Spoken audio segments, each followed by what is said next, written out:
fighting the unknown forces and secret terrors science couldn't predict.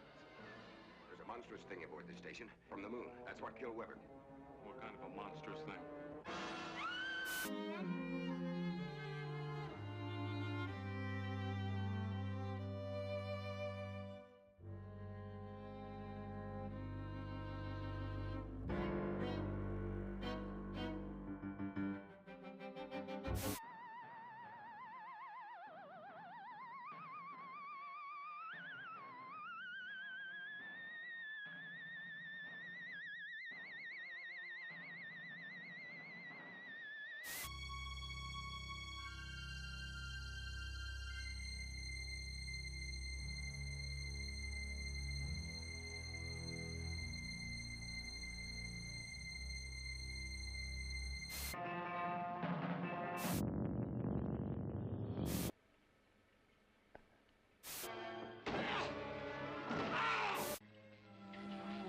Look this way, Doctor. You will understand.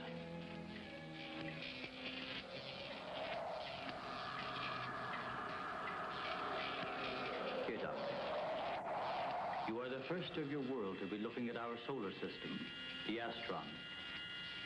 This is our planet, Astron Delta.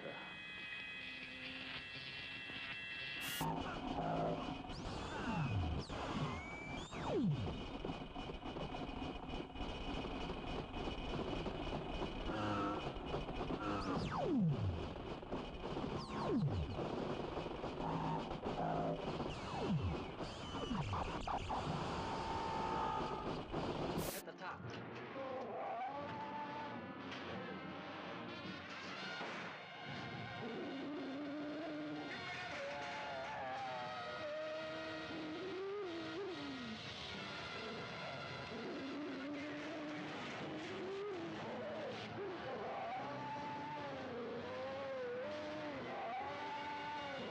Beyond the outer limits of human adventure, beyond the barrier of human credibility, fighting the unknown forces and secret terrors science couldn't predict.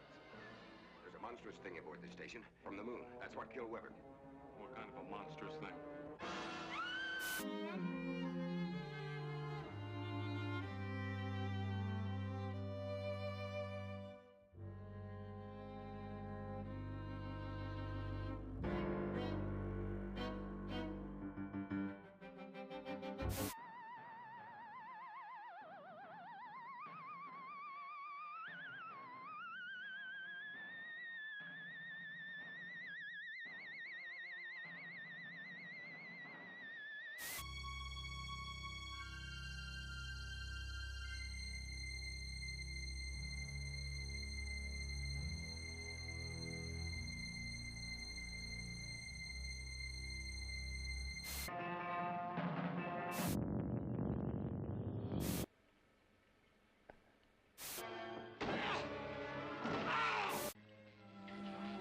Look this way, Doctor. You will understand.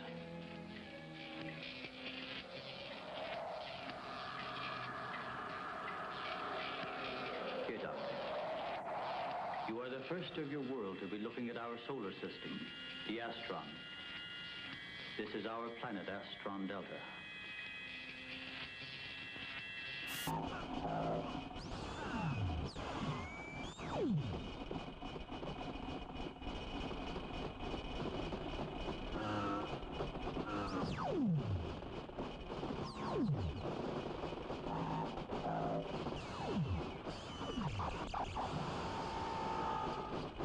At the top.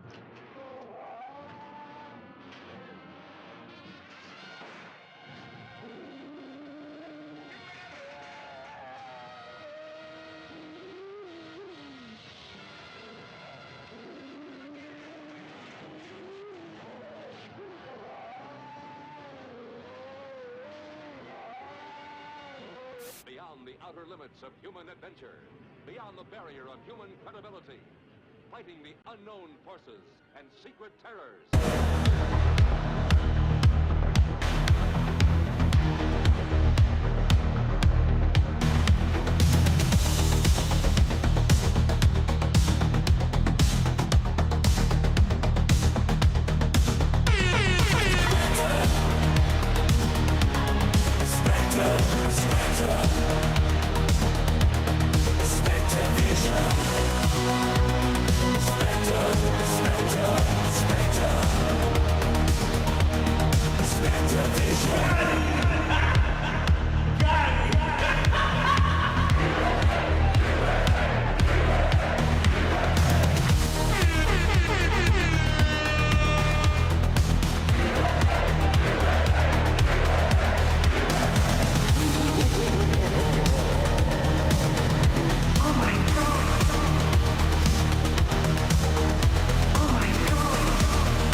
All right, there we go.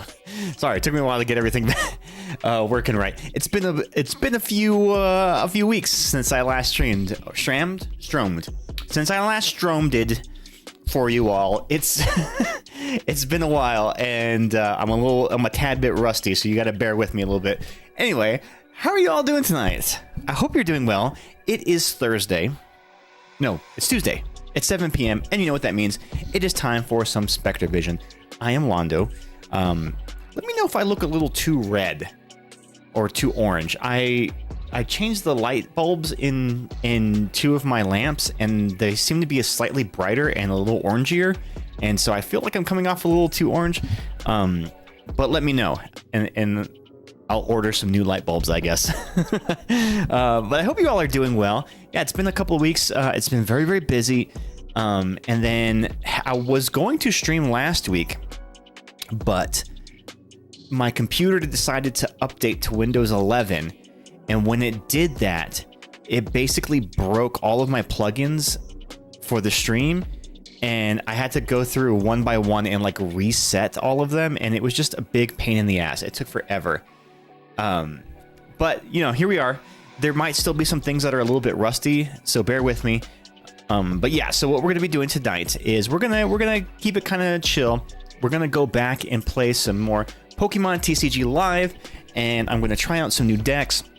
Maybe do a little ranked mode. There's a new deck that I've built in real life based off of one of the decks I have in the game, and I'll show you all how that works here. So let me go ahead and get the game pulled up.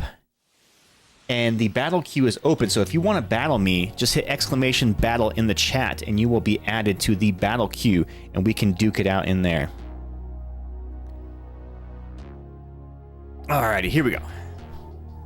So yeah, so this is my Crustal Crab deck. So it's a Crustal Stall deck, all based around this little guy right here, Crustal, from the Destined Rivals set. So it does 120 damage. For 3 energies, not super great, but the attack isn't affected by any of your opponent's any effects on your opponent's active Pokemon. But this ability is what makes it so freaking good.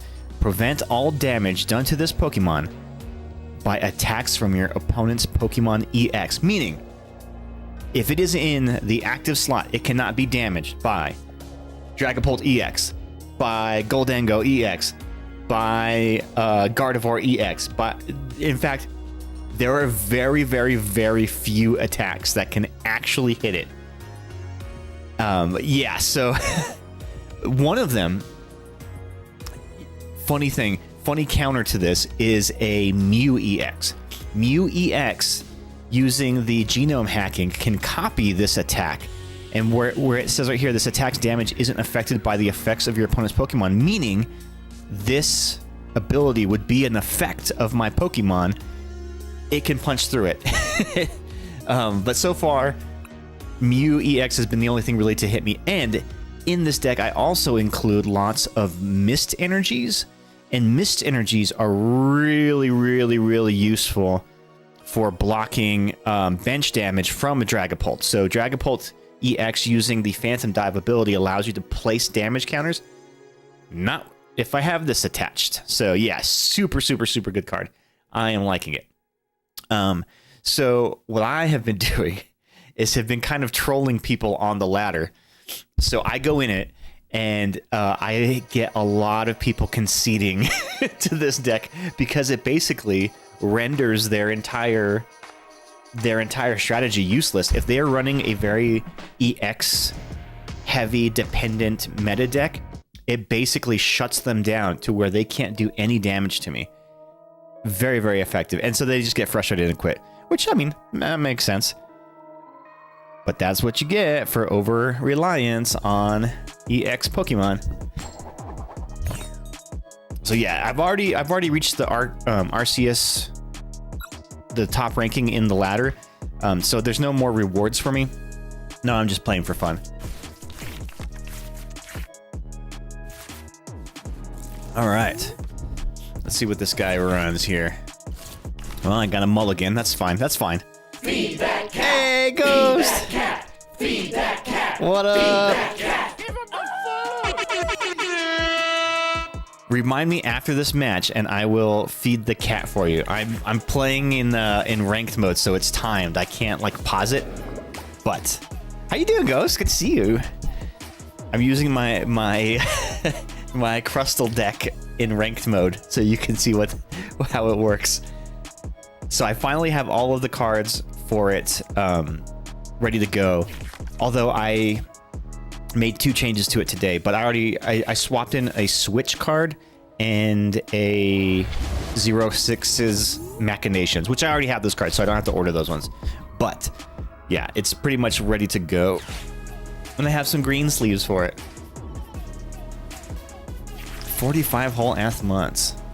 Also, Ghost, if you want to battle, exclamation battle in the chat, and the battle queue is open. Very hype. Very, very hype. All right, so this guy's running the Goldango EX. I did lose earlier to a Goldango deck, but it's because they ran the non-EX version of Goldango as well. Doing okay, a little tired. Got a report due at work that's kicking my butt. Oh no, are you having to work on it right now after hours? That's a bummer. All right, so the Dweeble is not great, but it has a pretty decent little ability here called Ascension, which allows you to spend your attack to search your deck for an evolution and evolve it. So it's kind of like having a TM evolution, but just for that. Nah, not any after hours work, just struggling with motivation during work. Oh, dude, I hear you. Things kind of start converging around this time of the year, and I think a lot of it is because of that's coincides with the end of the fiscal year, and so like seems like a lot of stuff like rushes to get done around this time, so things get a little hectic. Okay, so as long as this guy doesn't have a non-EX Goldango, I could be okay. I may be able to solo it with... Oh, no, there it is right there. Shit, okay. So this is where this gets tricky. So, yeah, it can do some pretty good damage here. And because it has exactly 130 energy, I may not be able... I can't knock it out in one hit. And that makes this really kind of a tricky matchup here. But he already played his ace spec. So I'm going to hit him with a 06's Machinations on my turn. Make him discard his hand down. So he's got 13. He's about to go down to 3. Discard 10 of those, buddy. BRB, gotta go get dinner out of the oven. Okay, nice. You gotta get all the work done before the contract is up at the end of the month. Yeah, dude, that's exactly what I'm talking about. Like, it's just everybody's rushing for the end of the year. Boom. He put a lot of that stuff in the dumpster. Unfortunately, though, he's gonna KO me here. Because I can't attack him, so I just gotta pass the turn. I wish I had one more energy would have been useful. Or an Arven, if I have an Arven. Okay, hopefully I'll get one on my next turn. Because with my Arven, I can seek out my ace spec, which will heal 150 damage off of me.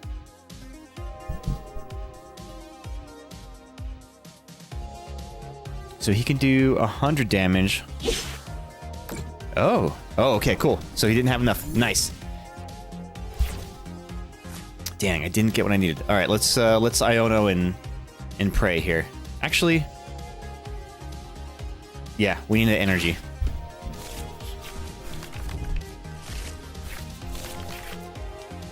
So he probably has a tool scrapper in there too. So I'm gonna go ahead and throw an electric on here. And then let's start swinging. So yeah, he's definitely a 2-turn KO on these regular Goldangos because one, I only do base damage of 120, but because they have resistance, that kicks it down to 90 damage. Oh, he's going to Turo and then re-evolve him. Yep. Yeah, so he's going to get a knockout here. And because I have the luxurious cape, it's going to be an extra... an extra 90 damage, so that's going to hurt. I wonder how many energy retrievals he runs in this deck. I mean, a lot, probably. All right, so there's the knockout right there.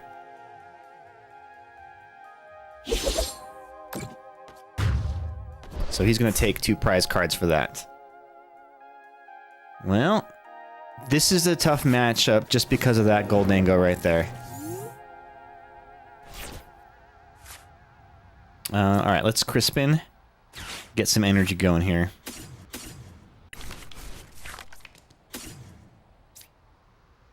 We'll put the electric in my hand. Attach the mist, and just for shits and giggles, we'll throw the Team Rocket's watch. No, we won't. We won't, because he might be running a stadium or something. So we'll save it in case we have to bump his stadium out.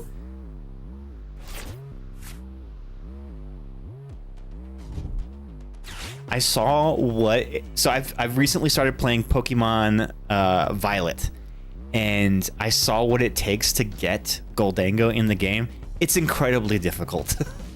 I don't like when there's Pokemon that you can't just like normally evolve. You have to go through some crazy hoops to make it happen. Also, hello again. Hello again, Ghost. Yeah, I might be cooked on this. His Goldango is actually doing some work here. Oh crap, now he's got a Monkey Dory too? Shit. So Monkey Dories can also be a little bit of a counter to the Crustle build.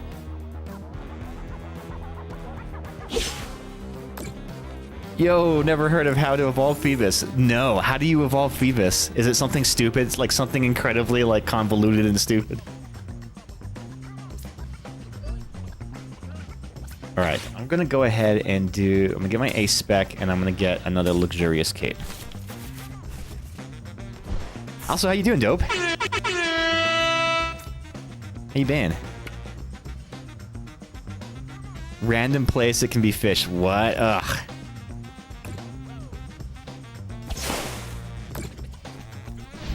Maybe I shouldn't have attacked there. So he can only do 30 damage to me, but with his Monkey Dory, he can move another 30 over. And max beauty? Oh, you have to have a beauty stat for it?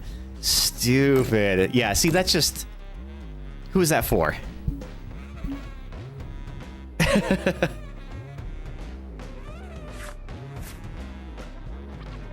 Okay. Can I climb out of this? I have a mist energy on him, so that at least prevents his Monkey Dory from confusing me if he wants to start putting his Monkey Dory in the front seat. But his Goldango EX is basically neutralized.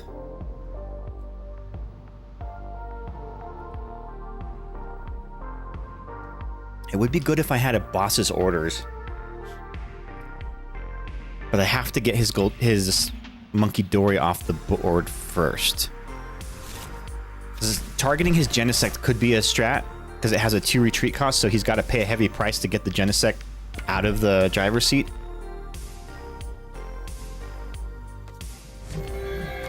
See, there he goes. He comes in with the Monkey Dory. Okay, I expected that.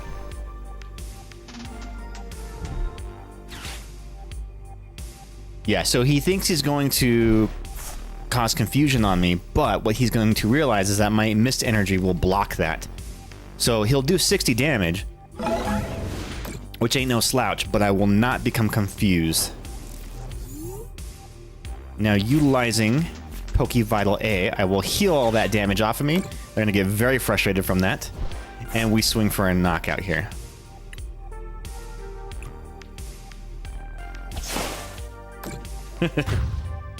They thought they were doing something there.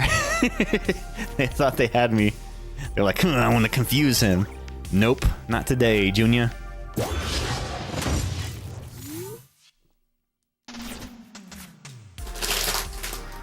Oh man, it feels good to be streaming again. I took a little bit of a break, but it's good to be back. Missed you guys. What have you all been up to? What's new in your worlds? All right, I'm gonna go ahead and just get some backup on my bench, just in case. We're gonna discard the watchtower because I don't think they run a. I don't think they run any. And they conceded. There it is. See, that's how great this deck is. Out of frustration, they know that I'm cooking, and they have no way to get back at me. It's an uphill battle, and I win by only doing 300 damage. Gonna be a long month, dude. We're getting the keys to the house on Thursday. Hell yeah! And after that, it's moving. Well, you let me know if you need any help. I can't fit a lot of stuff in my car, but I can always help you just carry stuff and move stuff. I might be able to borrow my dad's truck and trailer. That could be useful. I'd have to ask him. All right, if anybody wants to battle, exclamation battle in the chat will get you added to the battle queue, and we can duke it out a little bit. If not, I'll just be running some of my other decks that I've been working on. Let's see, so there's a couple expanded decks that I've been working on too. There's a an Alakazam deck, and I'll show it to you right now. It's pretty cool. So Alakazam has a really great ability that allows you to perform an attack, but from the bench. You don't have to have him in the front, in the active spot. You can attack from the bench, which is kind of cool.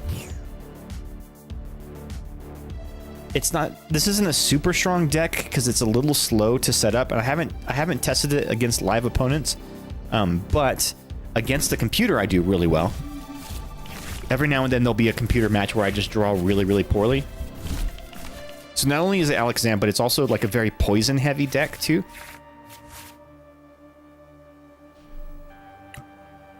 Because I use the Petrant.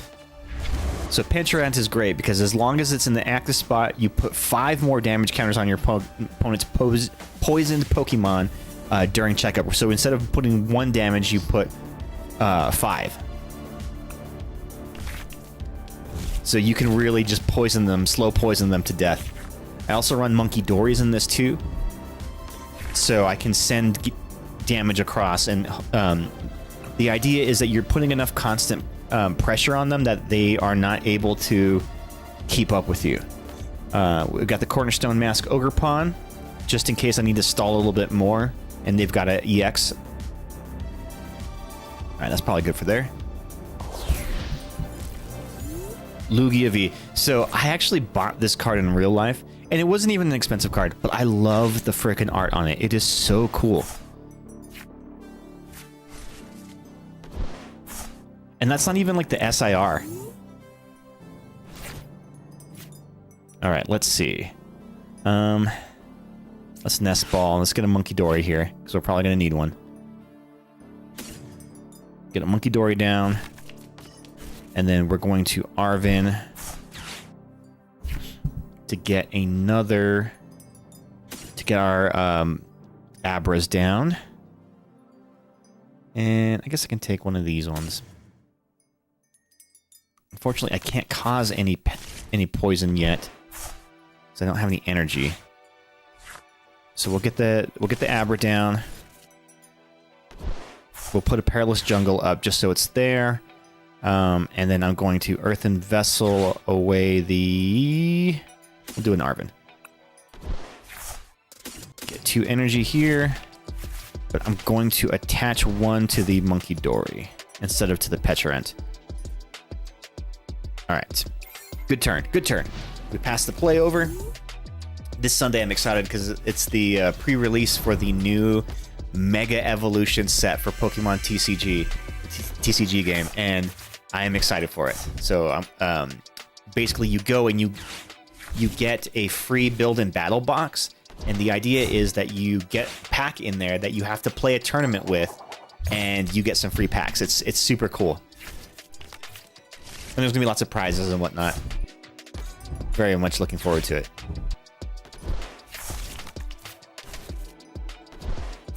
Snorlaxes and Lugias, huh?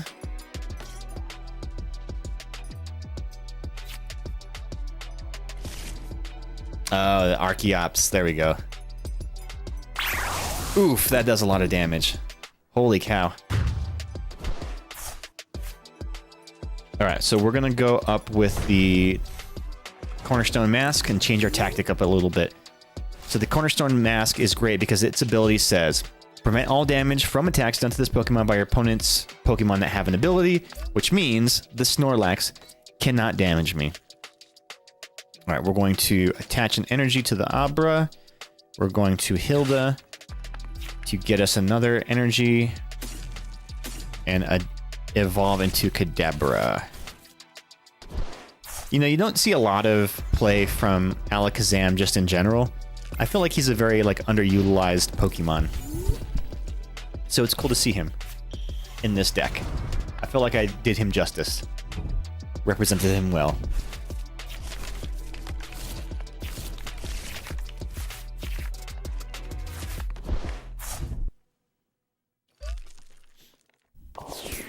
Alright, well they Iono'd me, which that kind of changed that plan up a little bit. But no worries, no worries. So what we're going to do is... Yeah, so we got this. We're going to throw down another Monkey Dory. We're going to Hilda to get our other energy and our Alakazam, which means we can start attacking. So while the Ogre Pawn sits up in the front seat, active spot, the Alakazam's ability will allow me to do 120 damage from the bench, which is freaking awesome. And just for good measure, we're gonna put a Bravery Charm on the Cornerstone Mask Ogre Pawn to make it even harder to kill. So 120 is not a lot of damage, which is why I have the poison to help out with some damage. But it'll get there eventually. Ah shit, the boss has ordered me, of course.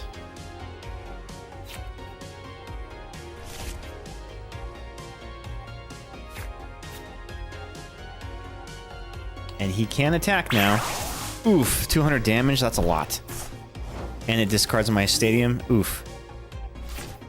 Okay, well, well played. Well played, sir.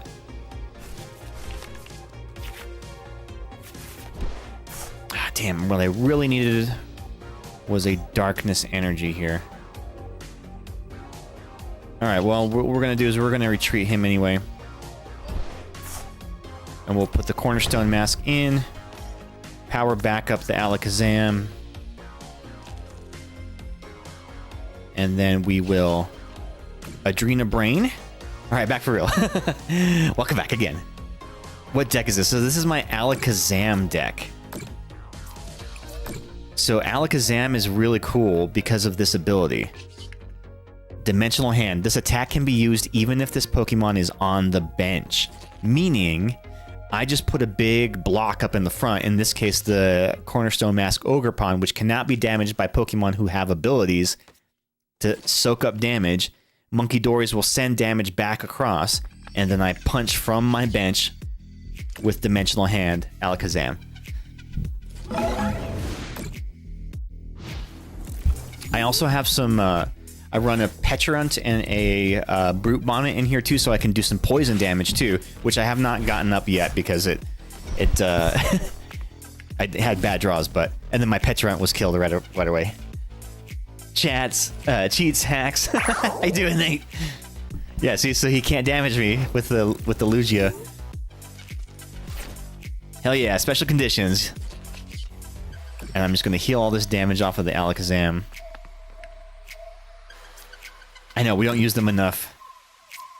They're kind of squishy. So, like, poison is good, but, like, with Monkey Dories in the game now, poison decks aren't necessarily as super viable because people can just send all that poison damage back across to you. Also, thank you for the offer. That's super kind. Oh, yeah. I was like, wait, what did I offer?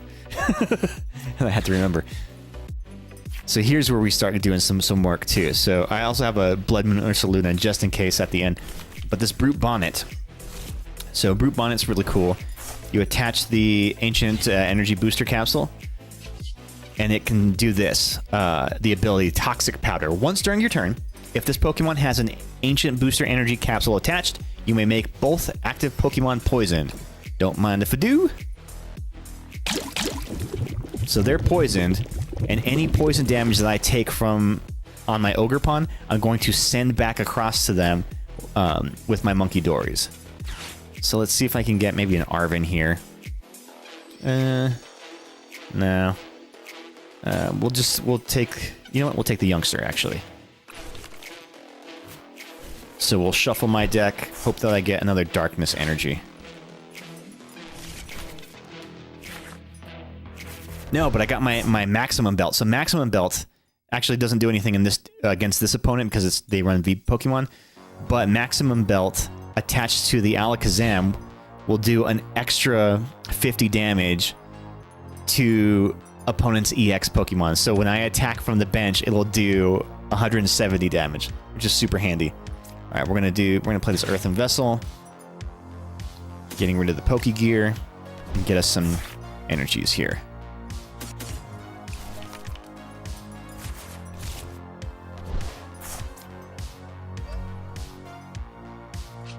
So now we can send some damage over, which will get us a knockout on the Snorlax.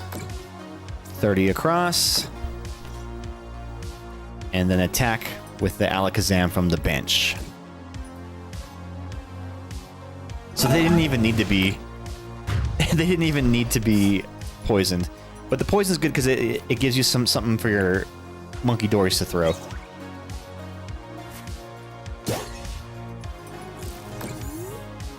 Oh, no one caught the Florges. Oh yeah, don't forget there's the Pokemon community game going on in the chat. Of course they're gonna Boss's Orders me. I don't think I run any switches in this deck. Maybe I need to add at least one switch, just in case something like that happens.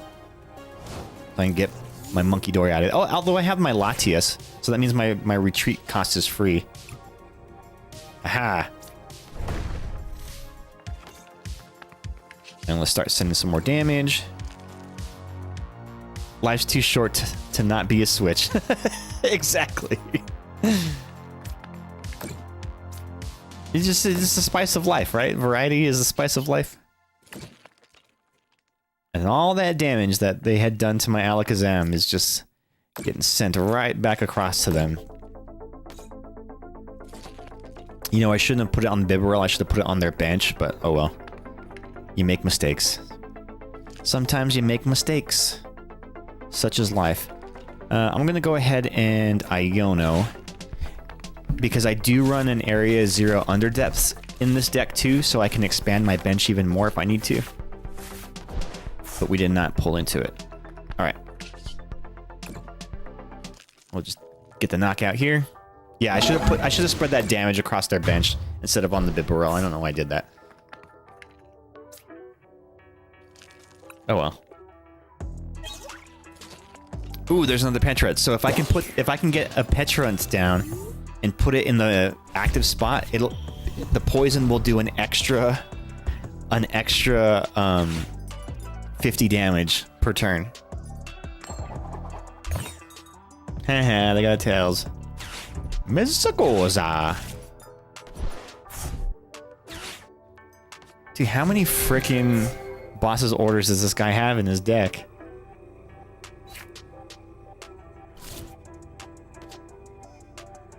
I mean, you're not going to be able to do that much damage to me.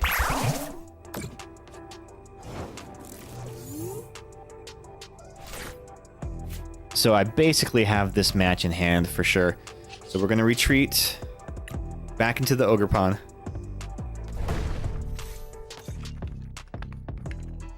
It is an AI dude. Yeah, it is not real dude. So I haven't tested this deck against real opponents yet. Just the AI.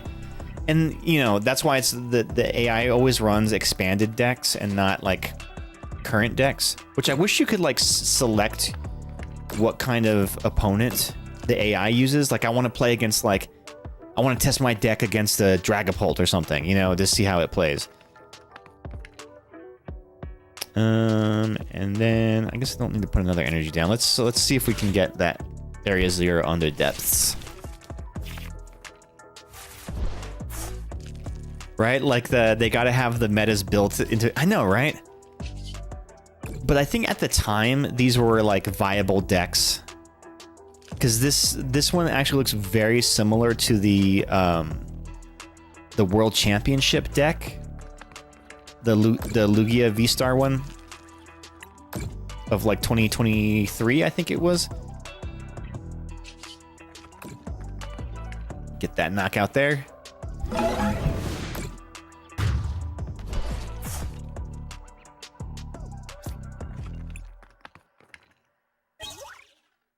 Another Abra, and it's the shiny Abras. I put it in the deck. And the shiny Alakazam, technically. It's just odd that in the midst of updating everything else, you can't update that. I know, right? What I really want them to do is to add expanded play for versus mode. Because I want to be able to play expanded against you guys. Because I feel like the expanded decks tend to be a little more fun, too, because there's just so many more card possibilities that you can use and incorporate into your decks. It makes it a little more interesting. But I also don't know how it works, so maybe that's a lie. Yeah, I know. Well, they haven't added it yet, so don't hold your breath. Throw a little poison on him. How about a little poison, Scarecrow? I don't have enough for a knockout here, but we'll just do some damage. Luckily, I have damage from my Latias to throw. Basically, fully loaded Monkey Dories across. So 60 damage being pulled off of me, sent across to him. And then hit him for another 120. And he's poisoned, so we'll take another 10 between turn transition here.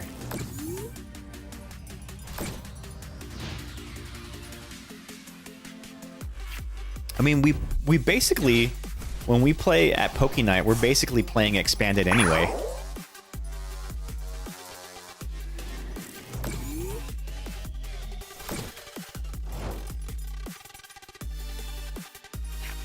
So yeah, I don't even have to attack on this one. I can just kill him with my Monkey Dories. So we'll move 30 off of him.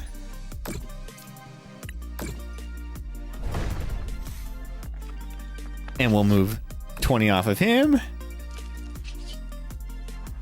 Which is actually, you know, playing mixed format is actually kind of fun because it can get wild when like somebody's playing with like a V-Star card or a V card, but then the opponent has like EX cards or items that like block EX damage, because you can't account for that, right? That somebody doesn't, instead of EXs, they're running Vs.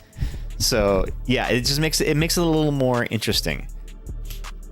But what I really like about Poke Night is that it's not like in a tournament where everybody's just trying to run a sweaty meta deck. Everybody's just kind of trying their own things, or it's like, here's a deck that I put together that I was trying to experiment with, and I don't know, it's just more fun that way. There's no stakes, unless we cook some steaks. But yeah, as a reminder, anybody, if you want to battle, exclamation battle in the chat, you will be added to the battle queue. Steak. Dude, I have not had steak in a while. Oh, you know what? I saw a TikTok that this girl's posting about how she did the trend where, this might be TMI, on the first day of her period, they had steak. And apparently, it's so iron rich that it like really helped with her period, and it was shorter than normal, and you replenish the iron that you lose. I don't know if there's any science to that, but it sounds kind of like it makes sense, like having a very protein and iron heavy meal at the start of your period. Okay, that makes sense to me. The other part is that you offer extra decks to play with. Yeah, so people can try. Exactly, right? Alex branches out a lot. Yeah, I know. I think I think he needs to start building a new deck. Growing up, period havers were told to stay away from red meat. Really? Okay, I must prep for class tomorrow. You know, all of my videos no longer work anymore, and I don't know why. I think it was like a Stream Deck update that kind of busted them. So like I can't play the lurking animation anymore. I don't know. It doesn't talk right to Streamlabs. All right, let's see. I'm gonna do another. You're imagining it now. Oh yeah, that probably happens during the software update too. I know. So it was the software update and then the converting to Windows 11. So there's just a lot of stuff that happened, and like some things just aren't working as well. But that actually stopped working a while back, like about a month ago. I haven't been able to play any of the videos. So like I can't do my merch scroll anymore. I don't even know if it played the music. Did it play the music from the merch? Can you hear the music? Nope. See, yeah, so I don't know.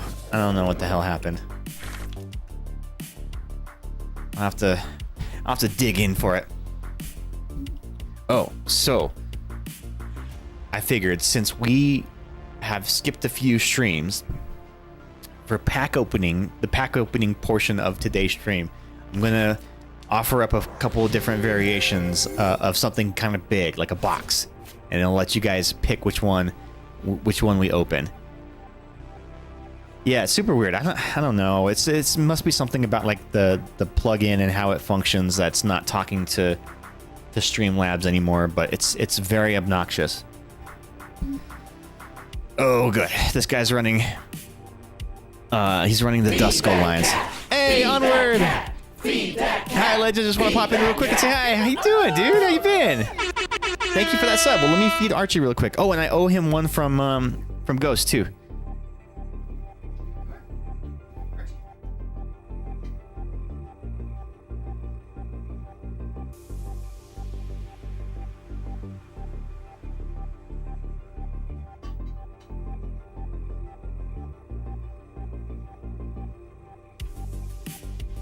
Thank you guys for those subs. You're freaking awesome. Sorry, there's no sound on the crunch cam yet because I still have to fix that mic. Good, I've been playing World of Warcraft and collecting baseball cards now. My Pokemon phase has paused for now. It happens. It happens. What's your big chase card for baseball cards? Is it Chase Utley? Is that your chase card?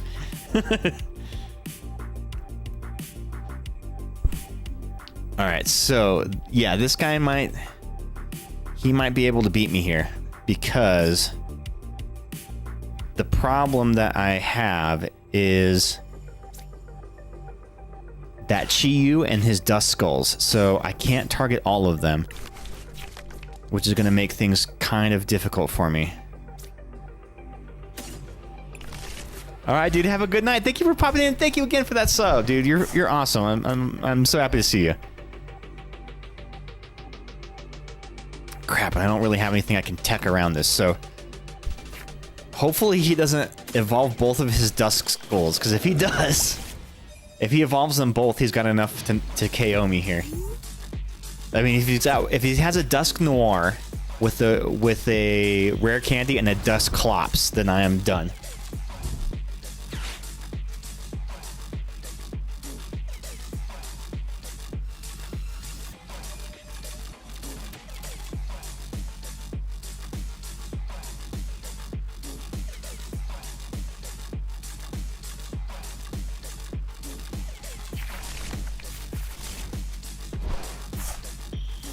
Center the cat cam a little bit there. Well, there's a Dusk Clops, so hopefully he doesn't have a rare candy and a Dusk Noir, otherwise I am absolutely cooked.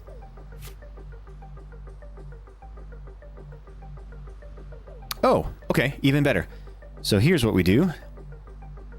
We attach this. We're gonna boss his orders, his Dust Clops, and because he didn't power up his Chi-Yu, he can't come back with a KO. Well, I always appreciate you for supporting Onward. You're super, super cool. So unless he has a Night Stretcher, I think I'm okay. What I really wanted was my Stadium card, my Team Rockets tower. That would neutralize his Pidgeotto.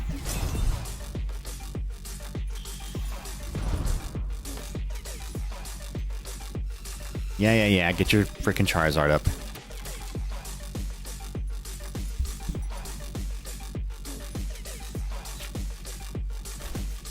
So he's got his Chi Yu powered up, which is bad news for me.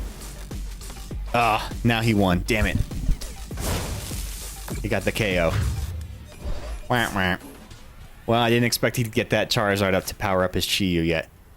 Well, it happens out like that. One prize winning. So yeah, let me show you guys what we have in store for tonight's pack rips. So, we have an option between the Masks of Ogerpon set, which comes with, looks like there's some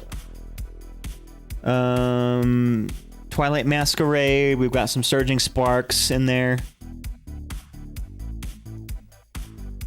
We have the Venusaur EX and Blastoise EX is what I got from GameStop when we went out and got the doorbusters, and nobody was in line for. And this looks like we've got some Surging Sparks and some, is that Stellar Crown? And we have this just came in the mail yesterday, Blaziken EX and Volcanion EX box. This came from Amazon, I think I got it.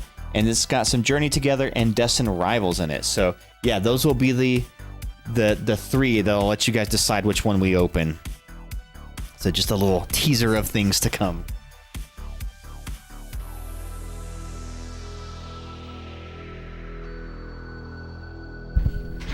All right, back to the game.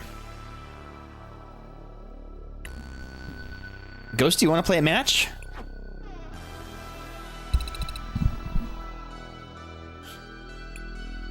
So yeah, so my Crustle deck, this is exactly how mine looks in real life. Nothing too fancy, but it's all reverse hollows. I don't know, for some reason I prefer reverse hollows over regular hollows. I feel like it's just more holographic. Minus the changes. I haven't made the changes to it yet. So I haven't put the switch in, and I haven't put my 06's machinations in yet. But so I removed one Team Rocket Watchtower, and I removed one... what was the other card I removed? I don't remember. Dang it. Oh, that's going to bother me now. I don't remember what I took out. And I have to like go back through and count everything. Oh, I removed one Iron Thorns because I have 4 in here. I feel like I only maybe need 3. Probably get away with 3. I never use more than 2 in a game, just because it's usually never going to be a point where I'll be able to power up more than 2, and 1 gives me some extra, I don't know, insurance just in case I end up prizing one. Sorry I was doing a thing. I'd love to. Just give me a couple of minutes to finish this day in my farm game and get live set up. Okay, no problem. In your Farmville? Did you ever play Farmville? Remember Farmville? For those who may be too young to remember, Farmville was a game that released on Facebook. It was like a Facebook game. And basically it's one of those like waiting games where everything just revolves around just taking time for like counters to reset or energy to reset or build up or whatever. But you could skip some of that time by paying money or having friends, you know, come to your farm or water your crops or whatever. And man, it was such a like understated game when it first came out, but exploded in popularity and became that company. Was it Rovio? Were they the ones, or no? They were Angry Birds.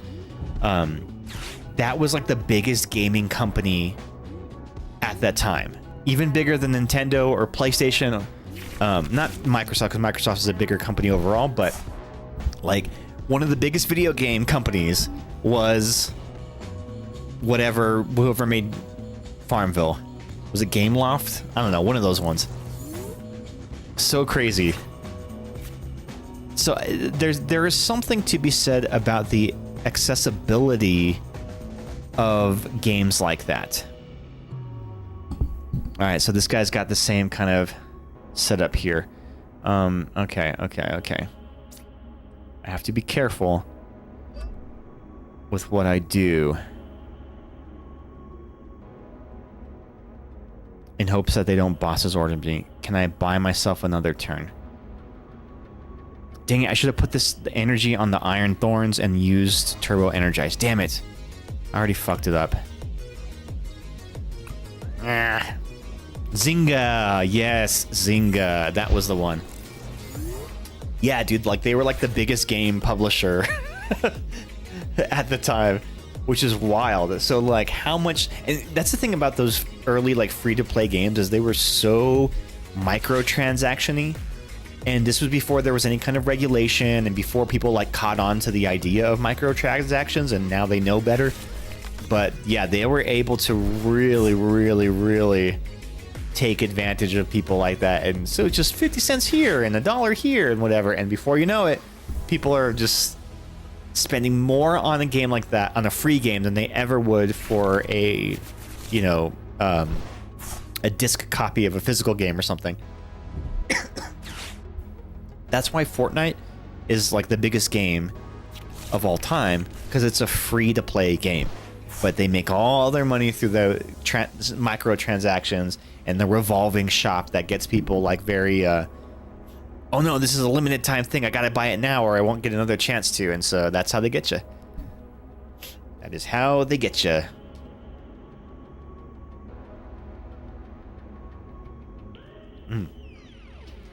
This guy has a good setup on me right now, so he's got an advantage on me. Luckily, I have my Iron Thorns up here to block, so he can't use his Genesect's ability.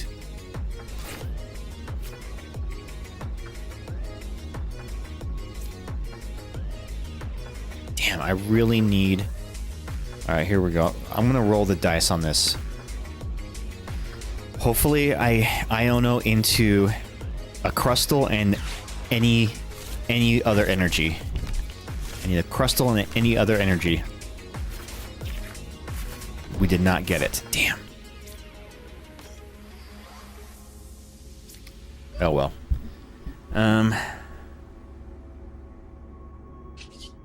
Because my plan would have been to evolve to a Crustal on the bench, which would protect him from any attacks. Because I don't like powering up the dweebles on the bench, because if he bosses orders me, then I'm kind of cooked. Because Dweeble has he's got a glass chin. Dweebles, the little Dweebles. I have not caught a Dweeble. Maybe I did catch a Dweeble. I don't have a Crustal in Violet. I caught a Knackley, and then I saw a video where someone's like talking about like the best Pokemon in Scarlet Violet, and apparently like the Knackley line is like goated in Scarlet Violet. Shit, there he is. There's the boss's orders. Fuck, I was worried about that.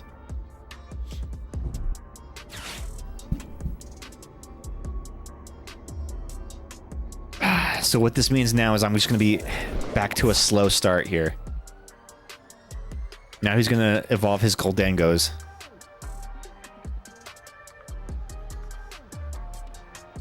Which is gonna give him draw power. Dang, so he's gonna... Yeah, this was a good turn. Fuck. I really wish he wouldn't have pulled that boss's orders. Crap. Crap.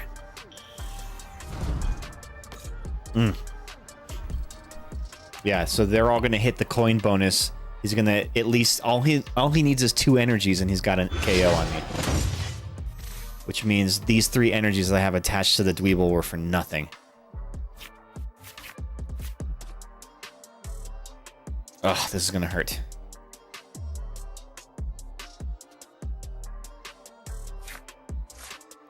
Okay.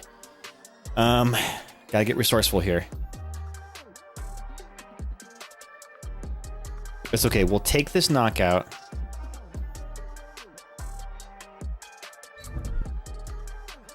He's going to knock me out, and then I'm going to come in with my other Dweeble to evolve him. As long as he has 2 energies in his hand, this is a knockout. Yeah, there it is. Crap. Crap, crap, crap. I hate throwing away good energy like that. It's just waste of turns. Alright, so we're going to go in with our Dweeble.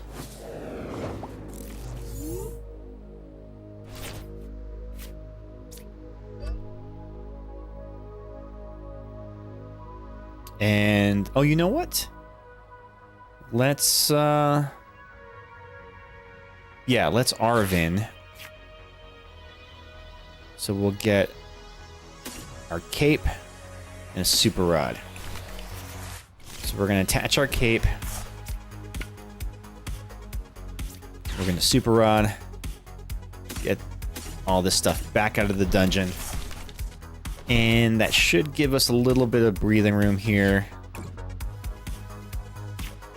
But what I think he might be doing is he might evolve his other Gimmighoul, and if he has the baby Goldango, like the non-EX version of the Goldango, he might evolve him now, swap out his Goldango EX, and then attack for, what is it, 120 damage that he can do with that thing?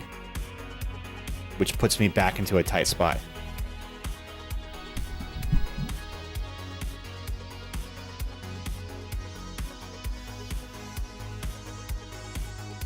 So, yeah. Oh, you just got a regular Goldango EX. Okay, cool. I think I'm still safe. Haha. Okay, cool. Draw all the cards you want, buddy. You won't be able to damage me with anything other than his Scyther. So, my plan now becomes to take out that, now his Scizor.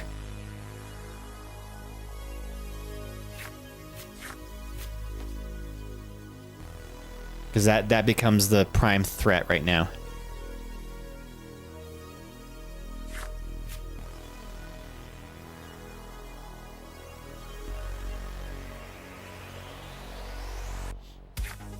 What I should probably do is build another Crustle on my bench just for insurance purposes.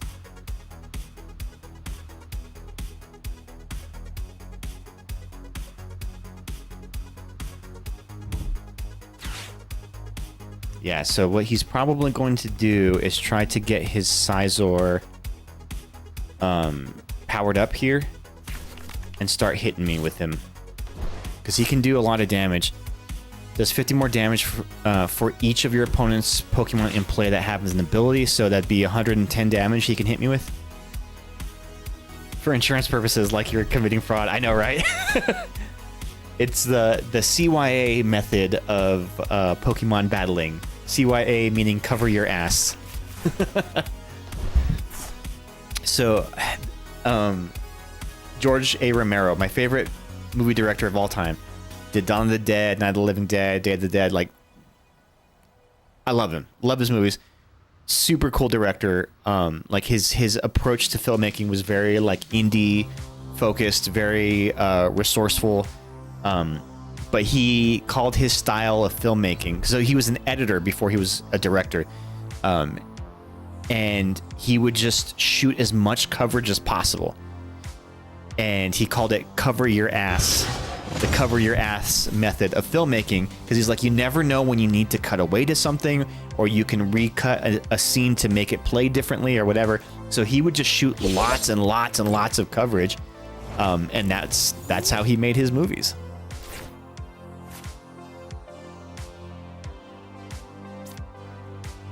Hopefully this guy doesn't have a tool scrapper in his deck, because that could be unfortunate. All right, let's get some more Dweebles on the bench. Just one, though. So to help stall us out, buy some more time, we're going to Boss's Orders in his Genesect. The reason I put the Genesect is because it has a 2 retreat cost and it's 3 energies to do an attack. So I didn't want to put one of his Goldangos in, because then he could potentially boss his orders in one of my other ones and be able to attack with the Goldango. So with this, he's got to make some choices here. Maybe he has a switch. He's got 11 cards in his hand. I hope I draw into my 0/6s. And he's going to try to draw into either a switch card or maybe he has another one of those air balloons. I don't know how many he has in this deck.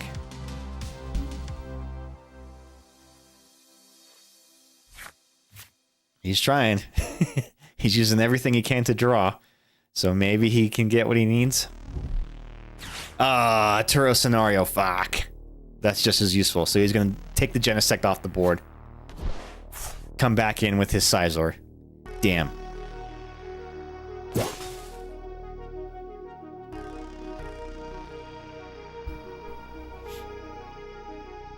Alright, I need to get my frickin' Crispins in play.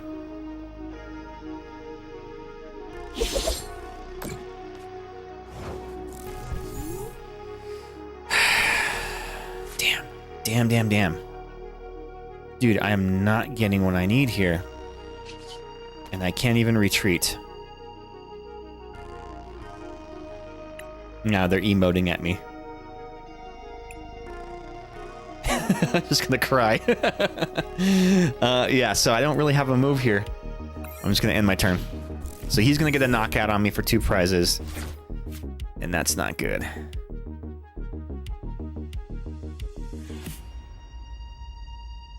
I don't know, maybe I can get him a deck out.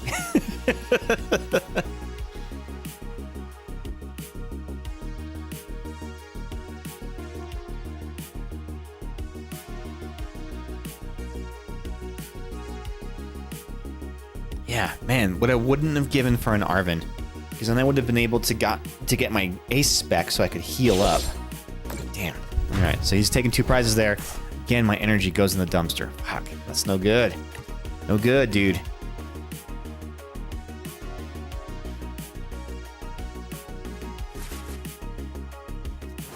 Alright, I gotta go in with my other Dweeble.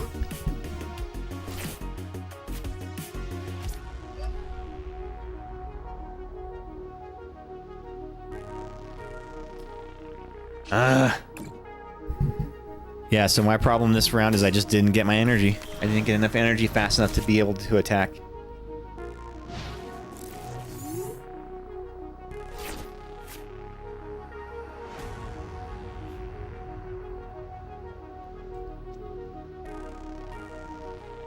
Man, that Sizor came in clutch for him. Can do good damage. 110 damage for 1 energy. That's wild.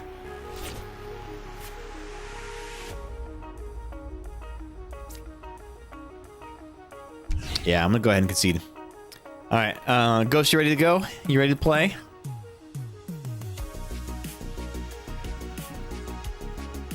Just was not getting in good hands there. Alright, let's do it.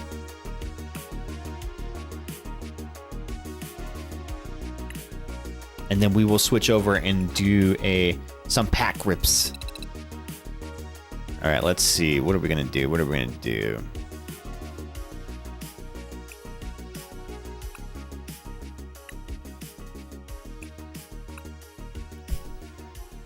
deck should I use? I'll try my Alakazam.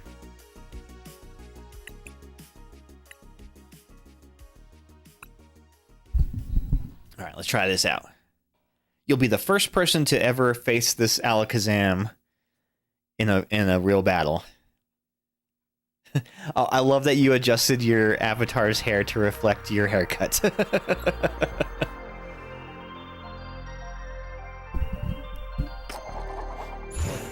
You gotta, yeah, exactly. I didn't have, there wasn't a good hair option for my character, so I just put a hat on him.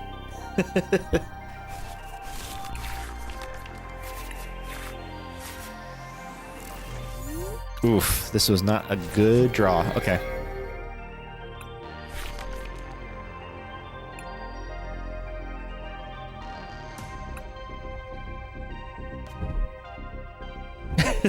I'm just gonna sit there and cry. Oh, you're using the Play Pokemon sleeve. Oh. Did you use the promo code for the new? What was it? It was like a new. I want to say it was a Owulu sleeves. Did you see those ones? All right, let's get nest ball going.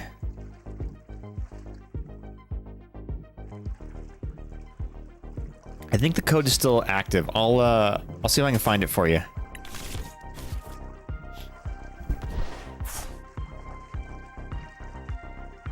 Oh, you're using the Wiglet deck. In Ekans. Interesting. Okay. Okay.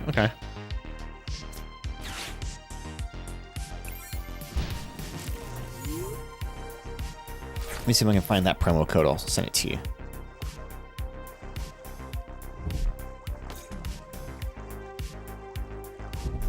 I think I pulled it off of Twitter or something.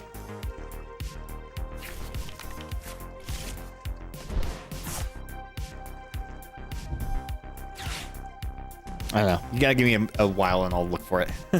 Oh, I looked for ignition energy in my bulk and I did not have it. I only had like some what's the other one? Legacy energy. Not legacy. Luminous energy. Yeah, the ignition energy is in the new white flare set. So I haven't opened a lot of white flare. So that's probably why I don't have any of those. Still not getting what I need here. Not good, not good. Okay, let's Arvin. Maybe I can get lucky here.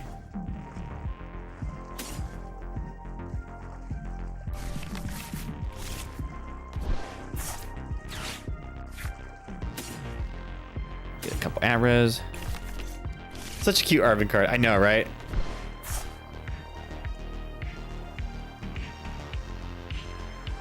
And then I will pass my turn.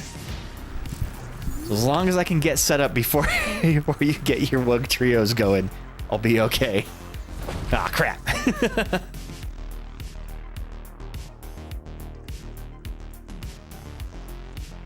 You know, it's funny. I ran this deck in the ladder, and I did really pretty well with it. There's a couple of times where like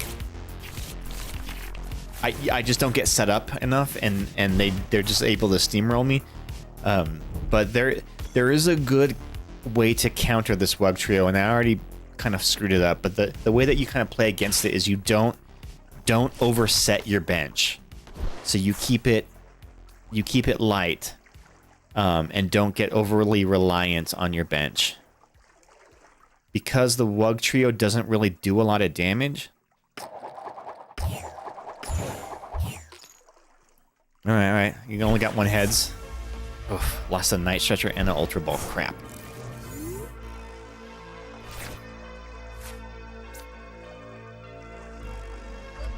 We put this here.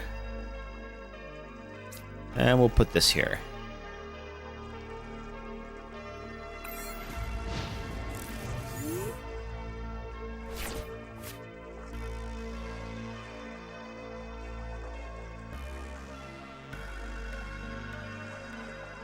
I have to rely heavily on my Monkey Dory. Oh, damn, you got the fan, too.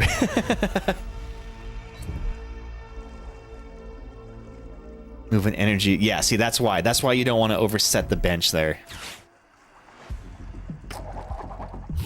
Ooh, got lucky.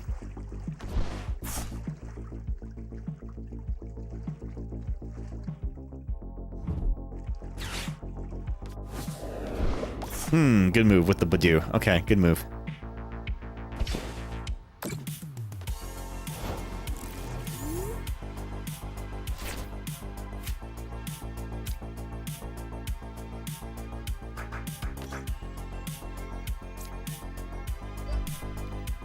Let's do this. If I can't play any items, we'll just knock out the Badoo.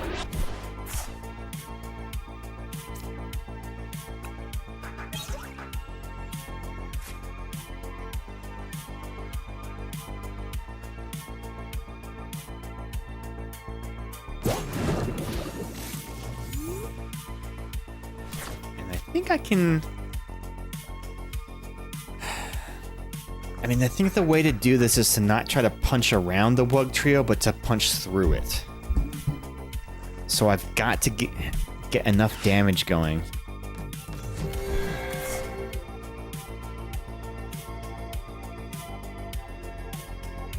Maybe you'll deck out before I do.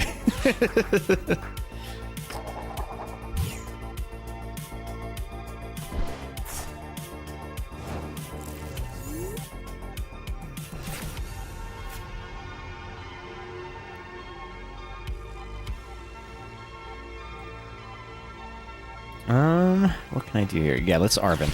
We're gonna Arven. We're gonna get our little tool here. And for an item, we're gonna do Ultra Ball.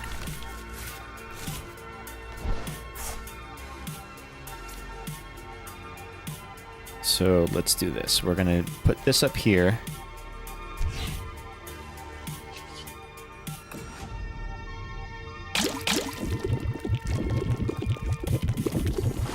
So yeah, we'll poison you. Poison. Poison most foul. We'll move some damage over.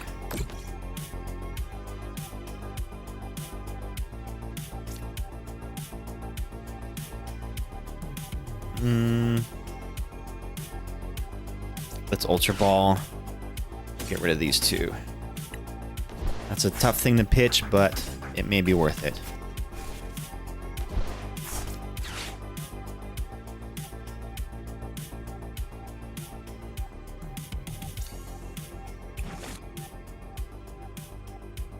We'll evolve the Abra with the rare candy. Get some energies going.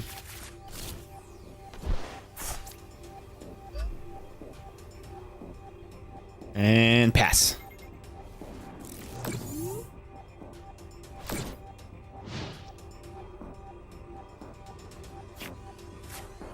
This now has become a game of attrition where we're both trying to outlast each other.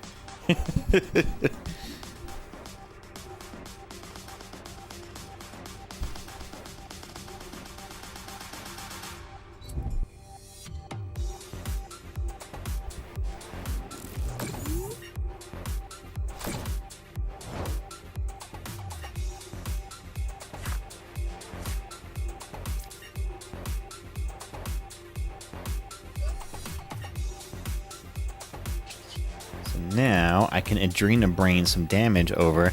It looks like you're building that Ekans back there for a reason.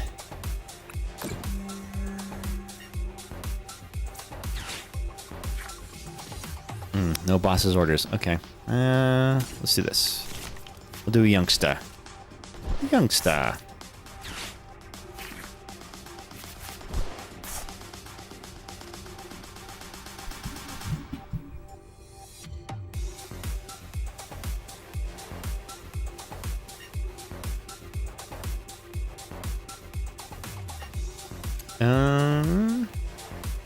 I don't know what that Ekans is. Is it an Ekans EX? Is the question.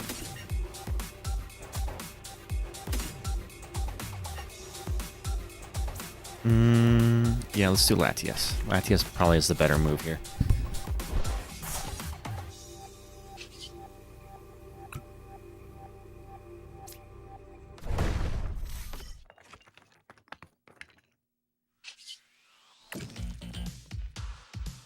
Okay.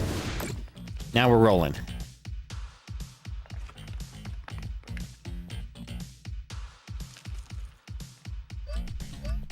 Oh, you got to move it from one of my benched Pokemon? What? Oh, I didn't think it would work that way.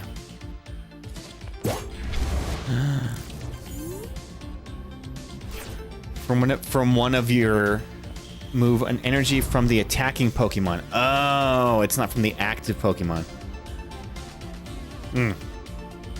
Crap. I misread that. How much is that going to hurt me here? I may not have any... Do I have any more psychic energies in this deck? I don't know.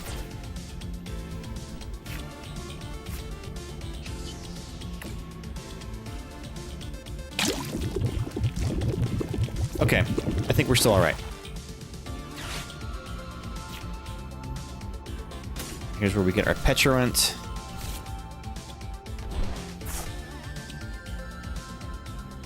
And then... yeah, we'll feed this Monkey Dory here. Move some damage.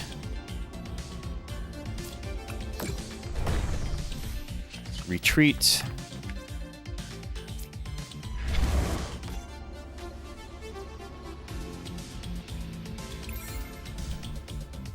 And the Ekans will die. I put the Ekans forward too soon, don't have the sustainable hand, and don't have a way to accelerate the energy. Oh no. Do you not have any more ignition energies in there? Because that I think becomes your primary tactic here, is to just try to outrace me to a deck out. This is all the first time I've tested this deck, so they're yeah, it's a little tricky to run at first. 0/6s, okay. I mean, that's not gonna hurt me too much. Because I'm only discarding 2 here.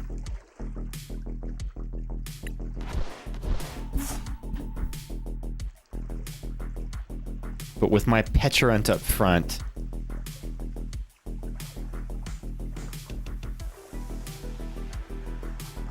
you stand to take a lot of damage from poison.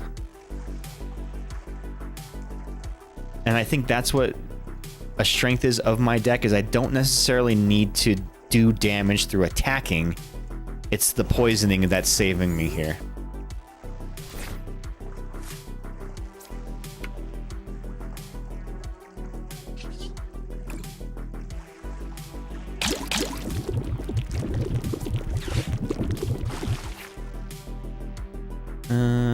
It is really working for you, which makes me jealous. Well, I mean, I'm not out of the woods just yet. I want it to be the special conditions boy.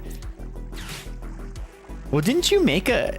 I thought you had like a running poison deck for a while. Oh, man. So, my Hilda revealed to me that I don't have any more energies in my deck. So yeah, I have to rely on, I have to make the poison work for me. Otherwise, I got nothing.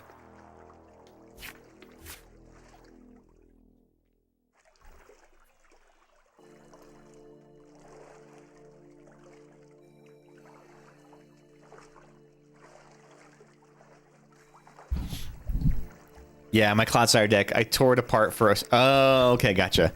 I pulled a Clodsire the other day from a pack.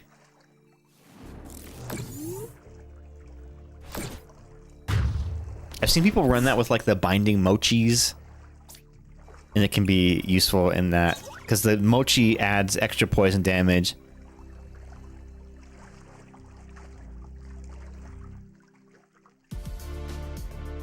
I don't have any more Night Stretchers, I don't think, right? Because you made me discard my Night Stretcher. I don't know if I have any Super Rods in this deck. Probably not.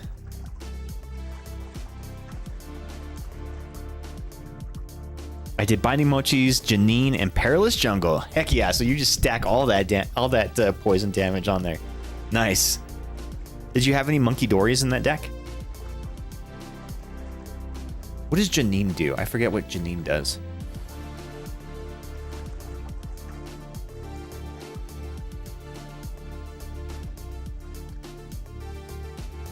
Yeah, monkeys and Petulants. Nice.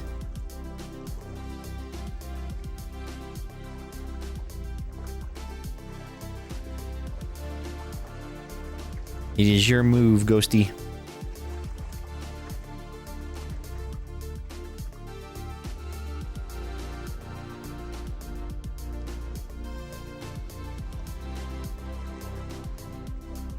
Choose up to 2 of your darkness Pokemon. For each of those Pokemon, search your deck for a basic darkness energy card and attach it to that Pokemon. Then shuffle your deck. If you attach an energy to your... Oh, I think I remember that. Yeah, if you attach it to your active Pokemon, then it becomes poisoned. Yes.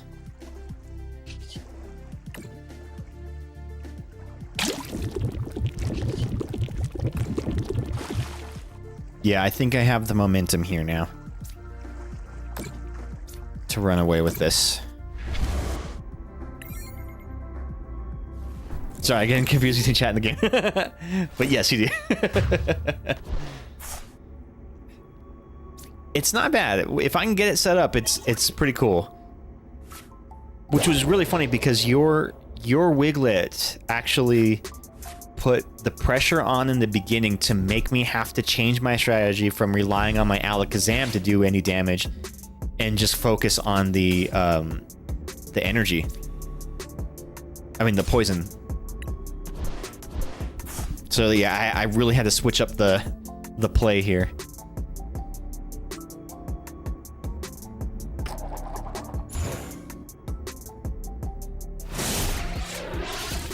I am confused and poisoned. But fear not.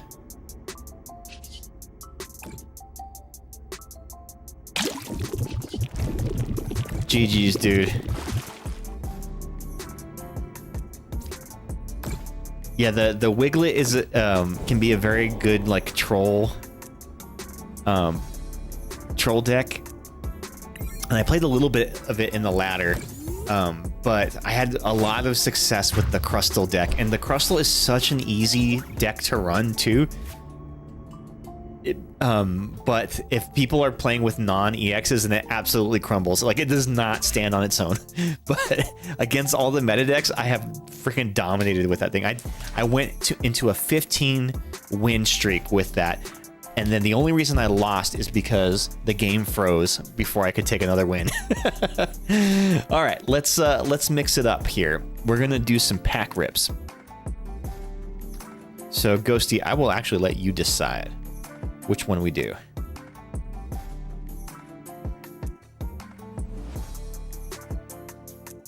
So you can choose either Masks of Ogerpon, Blaziken Volcanion, or Venusaur Blastoise.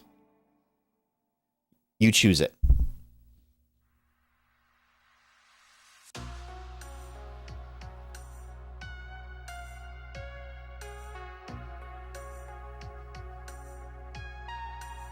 Blaziken. All right, let's do it.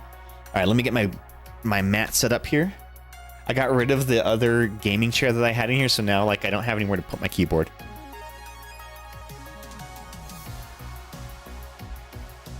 Set it on my shelf. Oh, question. Do I look oranger than normal? I changed the light bulbs burned out on my lamps, and the only light bulbs that I had were slightly warmer, and I feel like it affects things a lot. The color. Let me know. But also I am colorblind, so maybe? Maybe I'm crazy? I feel like we're all a little crazy sometimes. A little orange, but it's not awful. Okay. Damn, that's what I was worried about. What I may need to do is just buy some like color temperatured light bulbs. So I can do this. I can adjust the white balance of my camera, but I don't have a lot of like latitude to do it. So this is as cool as I can make it. Right there. Is that any better or worse? Do some of those color changing ones. Yeah, I know, but those ones are... You always have to like pair them to an app or something. It's kind of a pain in the butt.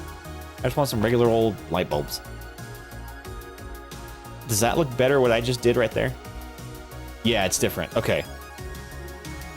Better, different better, or different worse? Better. Okay, cool. So I guess I'll just ride with that for now. It makes the back red not so red. It looks more violet now, or purple, I guess. a little desaturated, amusingly, but you're fine. You're fine. Archie just jumped up on my lap when I'm trying to do this.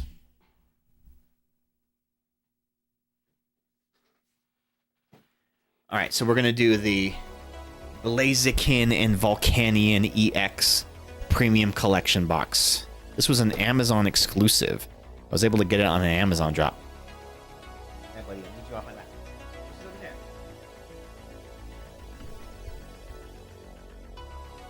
there. He goes right to his chair.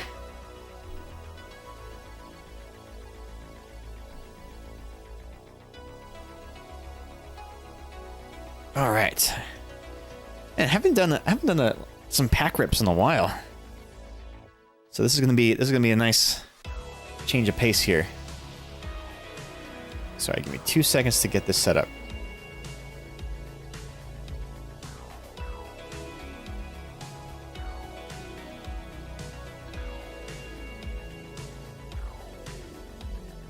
Okay.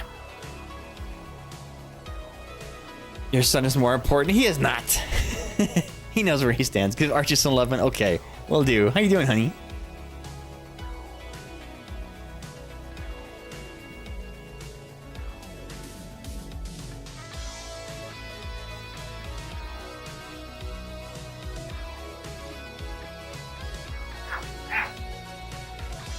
Fucker.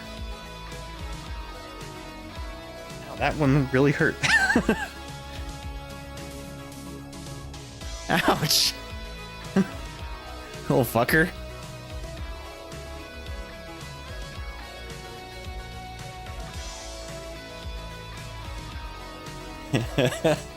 He heard what you said. No, he's just an asshole. That's all it is he's just an asshole. Alright, here we go. Straighten out the mat there. Make sure it's not too crooked. It's not the mat that's crooked, it's like my camera is slightly crooked. And I can't like fix it. He's so sad that you put him there. So I put him on the actual cushion, but he likes to sit on the arm of the chair more than anything. Like he won't sit up on the cushion anymore. Look at him. He looks so pissed.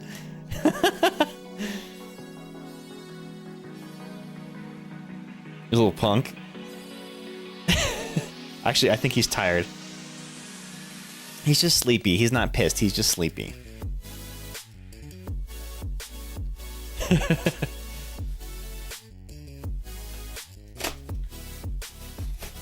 God, these boxes are always so freaking hard to open. Son of a... Alright, here we go. Blaziken and Volcanion EX Premium box. BRB lover, we're gonna put a dish away. Alright, you go put that dish away. I'm gonna come back and tell me how your dinner was and what'd you make. What'd you have for dinner?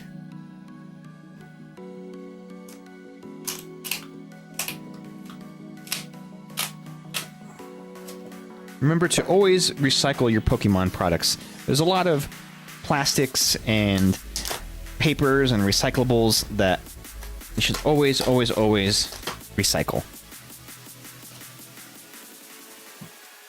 Okay. Blaziken EX and Volcanion EX. So it looks like we've got a mixture of some Journey Togethers and some Destined Rivals packs, which is cool because I haven't really opened a lot of Destined Rivals. Oh, you gave him a treat? Okay, is that why he ran out of the room? Because you were clanking the treat jar? Let me get my code card out.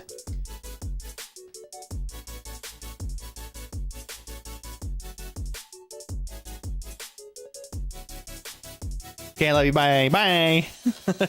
Ooh, we got a Lickitung in the chat. Exclamation Pokecatch to try to catch that Lickitung. You don't own that Pokeball.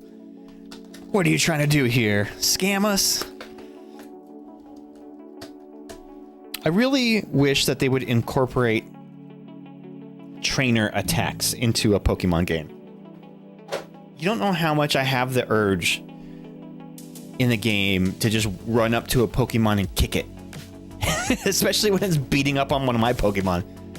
Shut up, you. Alright, so we start off with the Blaziken EX oversized card. So these Blazikins are in the deck that I built for Chase. Once during your turn, you may attach a basic energy card from your discard pile to one of your Pokemon. So really good energy acceleration. And energy acceleration is something that's actually kind of hard to come by for a fire deck. So that tends to be a problem with a lot of fire Pokemon, is they can do a lot of damage, but it's hard to build a good fire deck because there's not a lot of energy acceleration. This Blaziken helps with that. Simple, but yet so effective. The only problem is, though, it's a stage 2. So it can be slow to build. So his Charizard deck, I don't know, have you played against his Charizard deck? Running 2 stage 2 lines can be very, very tricky. Gotta be very careful to put this in the sleeve and not bend it. I have it, and honestly, I'm a little afraid to. It's not too hard. If you can keep constant pressure, that is the thing. Keep constant pressure, and he will never be able to build fast enough. Because there's not a lot of tech cards in that deck. So this came with 1, 2, 3, 4, 5 Journey Together packs. And 5 Destined Rivals packs. Hell yeah. Also totally unrelated, but they're selling packs of Digimon cards at Target again, and I'm so happy. And 5 packs, Richard. Hell yeah, dude. Slow and steady wins the race of sleeving. I know, right? There was one time I was putting one of these. So the jumbo card sleeves that I got they're snug fit, so they're really tight. And I was putting one on, and it like bent the card. Luckily, it didn't crease it. But yeah, it probably works better if I'm doing it on a flat surface. All right, the 2 promos that we get are the Blaziken EX and the Volcanion EX. I have not seen the Volcanion yet, so it's a basic Pokemon. Let's see, give you a good look here.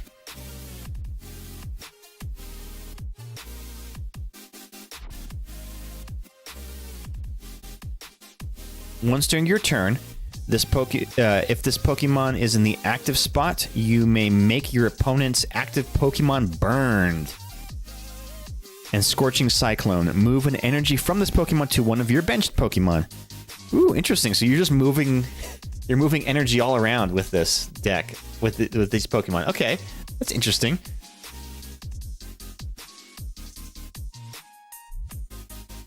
Hold on 1 second. Let me fix my monitor really quickly.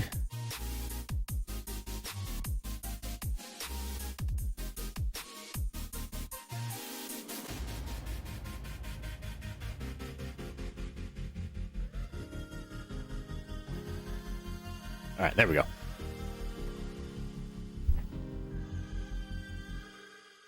I can kind of feel my body leave my soul every time I do an accidental bend.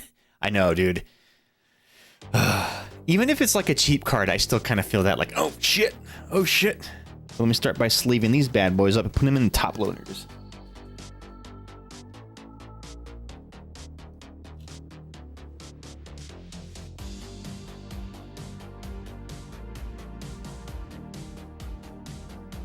Yeah, and I use the exact fit sleeves, so they are very, very snug, but I like that fit on them. Looks like my TV behind me froze on the DoorDash logo. They're not paying me to advertise them.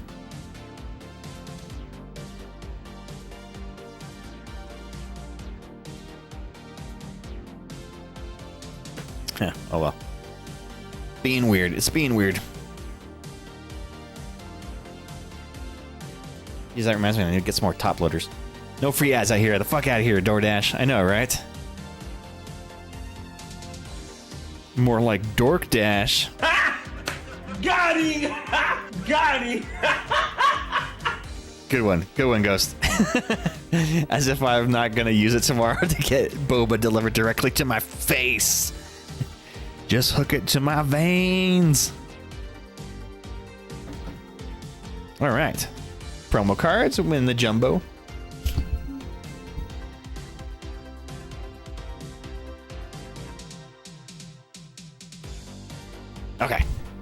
My jokes are bad, but they're better with the homies. I know, right? With a good sound effect, it makes everything that much better. All right, what should we do first? Should we do a Destined Rivals or a Journey Together? I actually still have 3 Journey Togethers left from the booster box that I bought, that I split with Scraggle. So, like, it took me forever to open up through those. What should we do? Destined or Journey?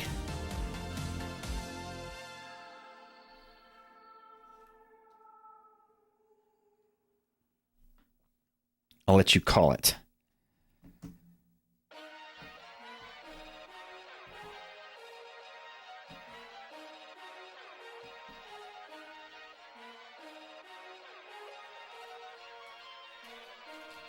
Sorry, house stuff. Okay. Let's do Journey. Okay, Journey it is. Journey it is. Sorry, I know you're busy. I won't I won't commit you to answering me. First pack of the night. Are we gonna get lucky here? First pack magic. Come on, give me something good. Papa needs a new pair of shoes. Actually, I do need some new shoes. Mine are starting to get worn out. All right, we're starting off with the Psychic Energy. We've got a Squovet. I'm your mod, dude. Commit me to whatever you need. Ban him. Ban everybody. Everybody's getting banned. That's it. You're banned. We ban you. You are banned. You're banned. You're banned. You're banned. We've got the Matang. Noibat. You do that? Hold on. Oh, Rockruff. Rockruff is super cute. I thought about doing, when I was starting my run of Pokemon Violet, of just doing all dog Pokemon. Like just having my entire roster of all just dogs. But I'm like, are there that many dogs in the game? So you got Rockruff, which will go to Lycanroc. You've got the Mabostiff. You've got the Houndour and Houndoom. You need 3 more. What are 3 more dog Pokemon? Grayavard. Oh yeah, Grayavard. I have not encountered a Grayavard yet. I guess you could do a Growlithe, but isn't Growlithe more of like a tiger? Yamper. Okay. Yeah. You should do a playthrough of all dog Pokemon. You're just the dog breeder. Okay, so Growlithe, I guess is a dog, but it's got tiger stripes. Alolan Marowak. I would love to, but then I'd lose my shiny Lycanroc with my Twilight Rocket. Oh, yeah.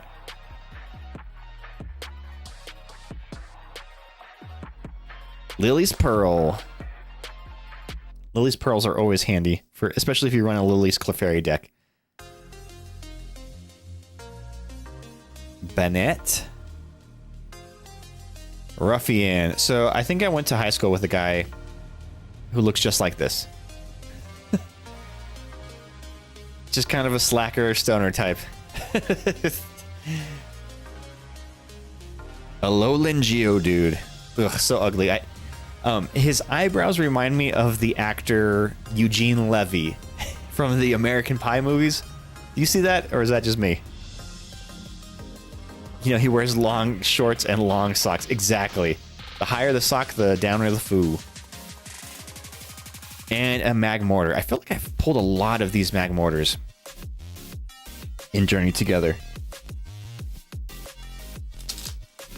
Oh man, there's this really cool thing I keep seeing in the TikTok ads, the TikTok shop ads, called a Rip Buddy, and it's a little 3D printed thing, but this guy 3D prints them and sells them, and it's like a little holder for your sleeves. So like you put your sleeves on the bottom, and then you have top loaders on top. It just makes it really easy for, you know, sitting here and just like pulling them and packing them. But he's like patented that design, so I can't find a good design of a 3D model anywhere. I don't want to pay $30 for one. Like, it's For something that's somebody 3D printed, I feel like you shouldn't be paying that much money for. I'd rather it be plastic. Like, I don't know. Does that make sense? I don't see it, but his hair makes me think of Tommy Pickles. Oh, yeah, I guess I can kind of see that. Well, the reason I say Eugene Levy is because he's known for his, like, big ol' eyebrows. And he's also, like, in every American Pie movie ever made. Even all the spin-offs. Kind of, but have you paid for filming before? Or is it... Oh, is it really expensive? Oh, shit. Well, that makes me feel bad about those inserts that you printed us.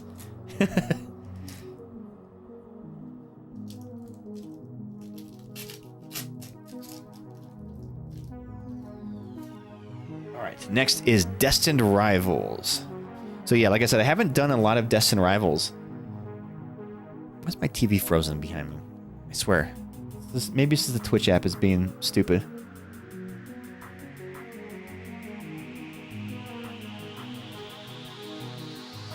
Alright, pack number 2, Destined Rivals, here we go.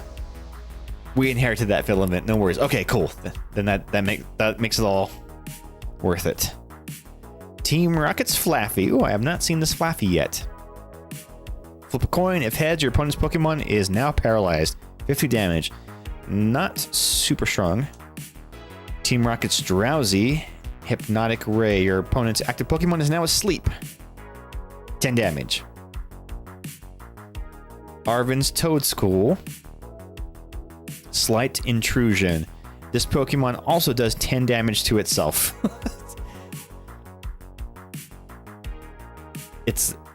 Do you have him in your why are you hitting yourself deck? Plus, it feeds my ego to see so much to see people use them. Keep it up. Okay, okay.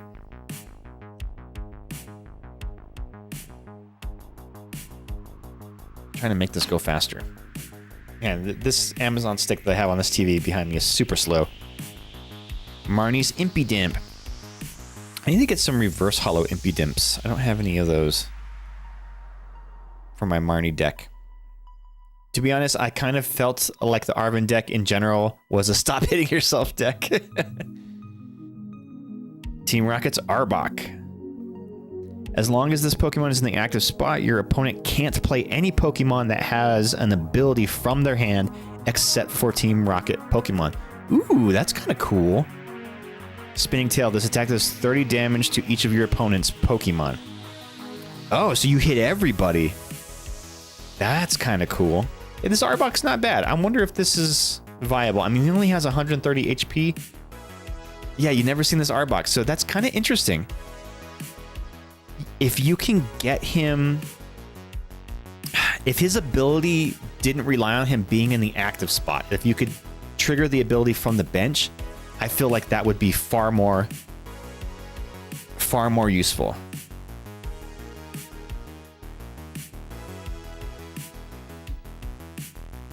Because then you just get him set up on your bench and you can block your opponent from putting down any cards from their hand that have abilities on them. Spikemouth Gym. Crucial card in the Marnie's Grimmsnarl deck. Mudsdale. Mudcoat. This Pokemon takes 30 less damage from attacks after applying weakness and resistance. Heavy impact, 130 damage. Not great. Shroomish. Reverse Hollow. Skarmory. And Team Rocket Spidops. So Team Rocket Spidops is kind of goated. The Team Rocket's Mewtwo deck, I don't even think it's a Mewtwo deck. It's fair to call it a Mewtwo deck, but the Team Rocket's deck that has the Mewtwo EX in it, really the Skarmory is, I mean not Skarmory, the Spidops is the primary attacker on that because you load your bench up with Team Rocket's Pokemon. This attack does 30 damage for each of your Team Rocket's Pokemon in play. So you are swinging for the fence with this. Only a 2 energy cost, and the ability Charge Up allows you to put a basic energy card from your discard pile to this Pokemon. So it can charge itself up and swing for some good damage. And it's a 1 prize card. so that if it gets knocked out, your opponent doesn't take 2 prizes there. Thomas T! Oh my goodness, how you doing? Welcome in!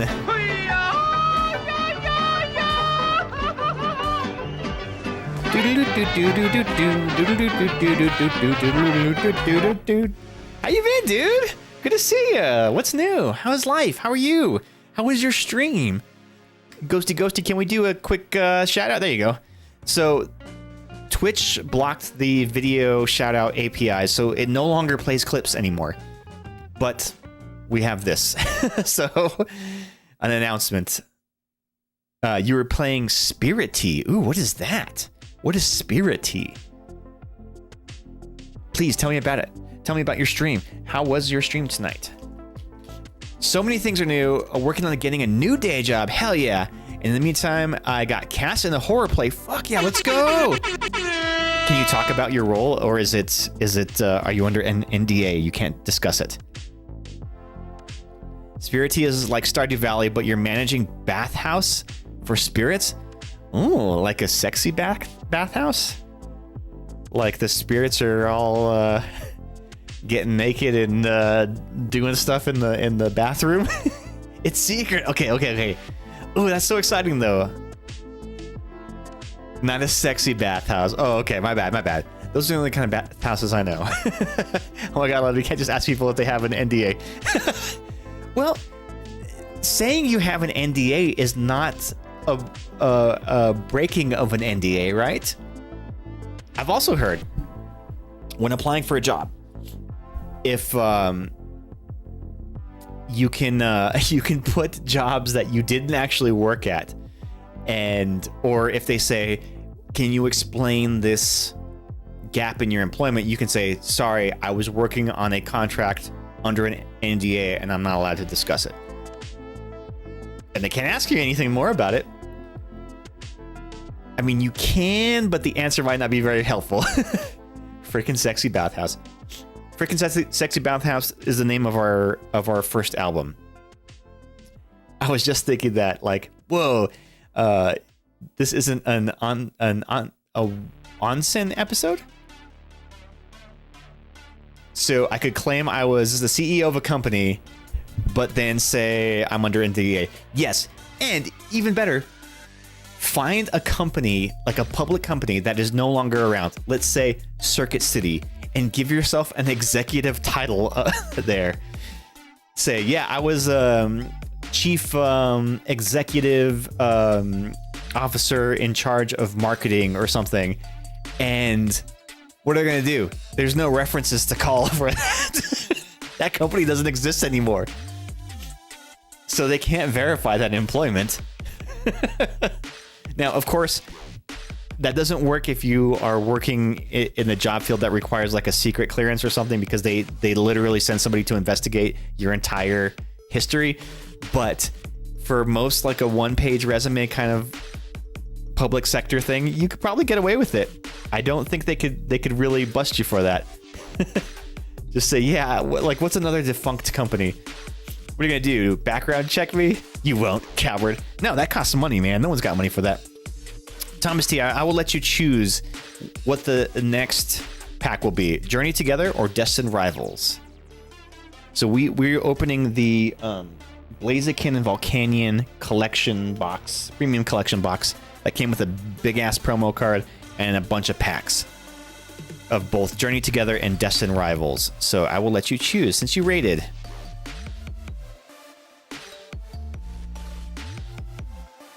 Yeah.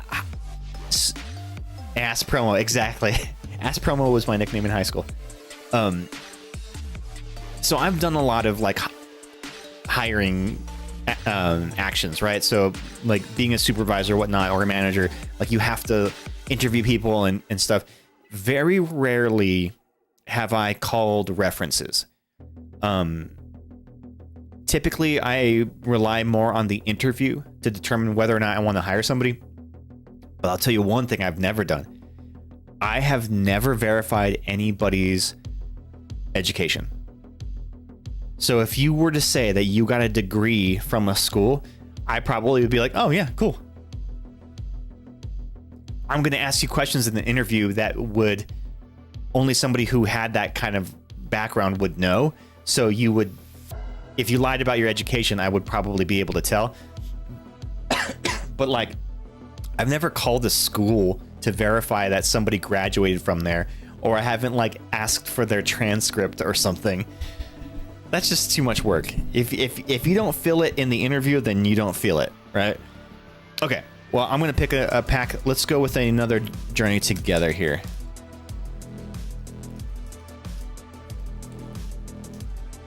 And I know that some people may just be like bad at interviewing, but I can tell when people are just nervous or if they actually know what they're talking about, you know? Because people can... I've interviewed a lot of people. You can tell when people are just getting nervous just because they're on the spot, right? But I've always found that people who are prepared for interviews tend to really prepare enough that they can overcome that. All right, we've got a larvitar, a remeroid, or hemorrhoid, as I say. We've got a Carablast. Ooh, I have not seen this one before. I love this artist because they make the little clay sculptures and then put them in the wild and take a picture of them. What a super cool idea for an artist. Kecleon. There's a lot of Pokemon that I have not seen in Scarlet Violet yet. In the game, at least. Hopsis Cramorant. Dude, the Cramorants just look so derpy. Look at these guys. Although I guess Hops is... I mean, not Hops. Well, yeah, Hop and the Cramorant are both from Sword and Shield, right? So they're not going to necessarily be in Scarlet Violet.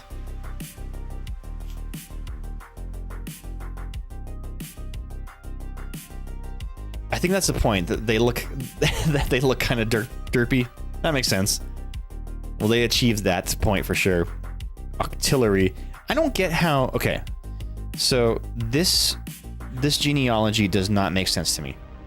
How does this Remeroid, which is a fish, very clearly a fish, how does it evolve into this, which is like a squid? That doesn't make sense. They don't even look vaguely similar.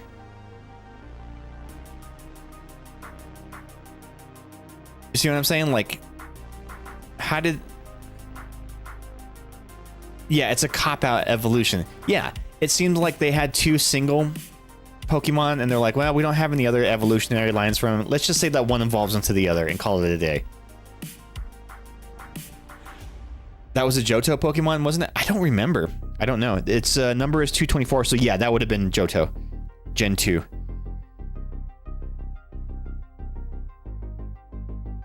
Yeah, that's kind of a cop-out there. Wheezing. Wheezing. Good-looking Wheezing. Always love a Wheezing. Paldean Hooper. That's when they were still working hard on the suspense of disbelief, I think. Exactly, right? Nate took those Weezings out of the fart type. Why? You didn't like these ones? Ends Clink. Reverse Hollow. Oh, and we got our first hit of the night, gang. We have an EX card. We have another Blaziken. Let's go. So we got the promo Blaziken, and then we got this one. Although this one is not like tagged as a promo, so it's the same, just a normal Blaziken. He thinks the explode together ones are what he needs. They are good. The only reason that this one would be remotely useful is because of this, that you can confuse your opponent for one energy. And for 2 energy, if this Pokemon used Pervasive Gas during the last turn, this attack does 120 more. So that's 170, and your opponent's Pokemon is confused. So yeah, I mean, I can see how that can work.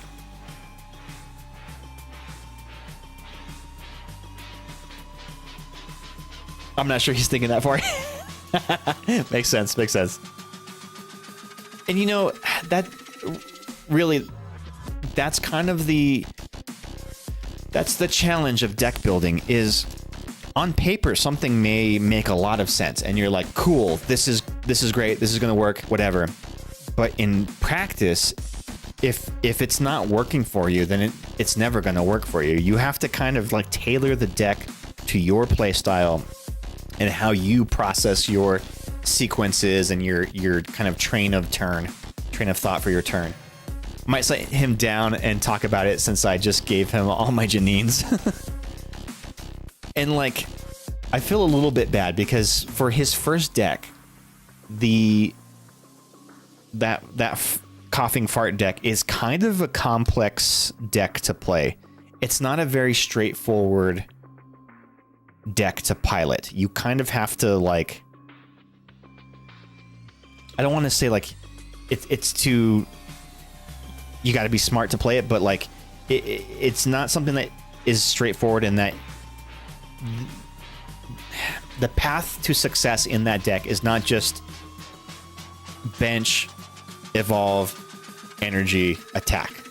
You know, that's not like your standard sequence. Yeah, you really do have to get to know it. And more importantly, you have to know what you still have in your deck available, especially because it relies on a lot of like supporter tech cards where you're drawing items or other Pokemon or whatever. So you have to kind of keep that mental thought train of, okay, I have these supporters still in my deck. I got to search out for this so that I can get me to, you know, 3 more Coughings on my bench, which then powers up the Explode together. It's not one that you're just like blindly powering up whatever you have available, because that could basically lock you or paint you into a corner, so to speak, where now you don't have any energy available for when you need it, or the one thing that you were powering up is now getting knocked out and it's too late to kind of like build that momentum back. So it can be a little tricky like that. So yeah, I get it.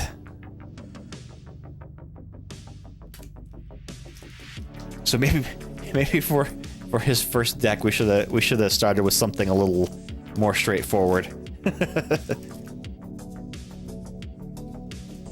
He got a Qianpao EX deck this week. Ooh, maybe he can build up some experience with that. Nice. So the Qianpao is really good, and the Qianpao, I actually augmented the Blastoise deck that Alex was using with some Qianpaos, and it kind of makes that deck pop off much more consistently.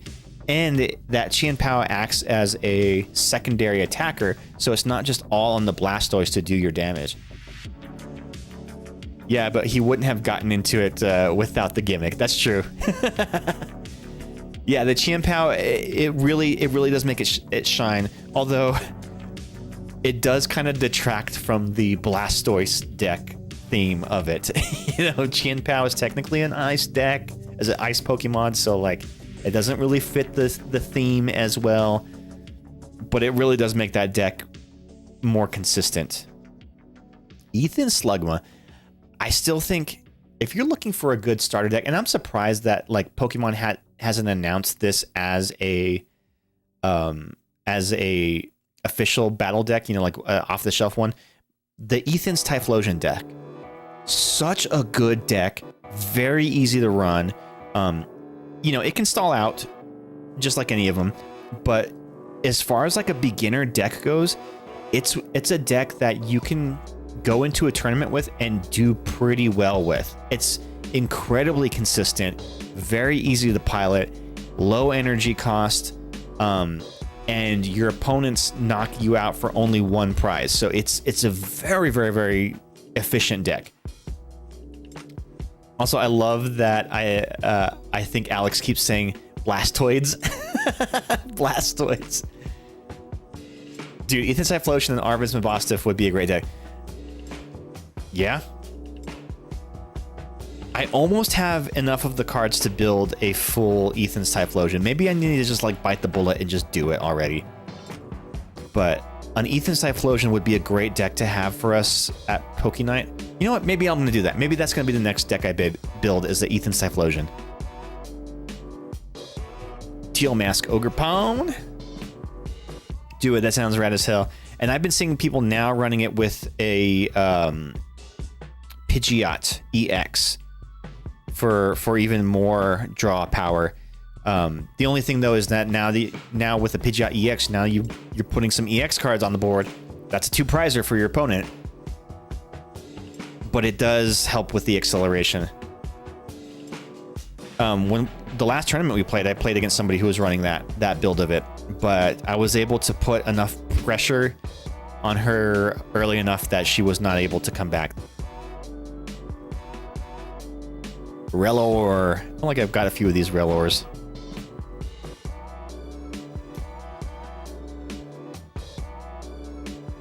Ethan's Adventure. Oh my goodness.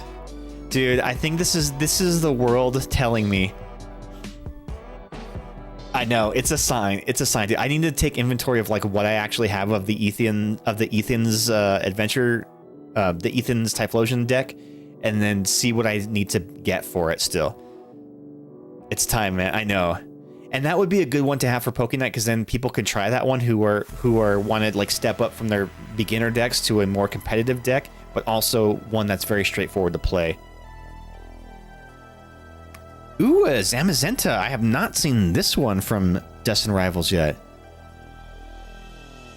Is Zamazenta a dog or is he a wolf?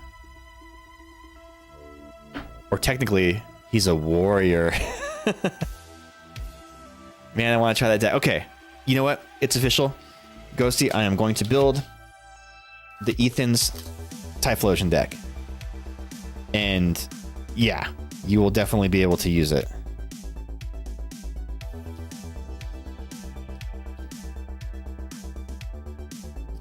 So I built my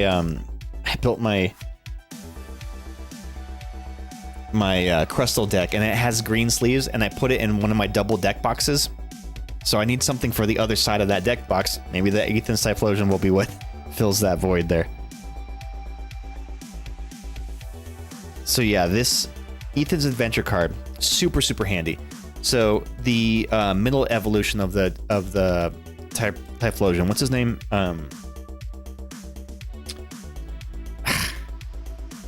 Dang it, you know what it is. The stage 1.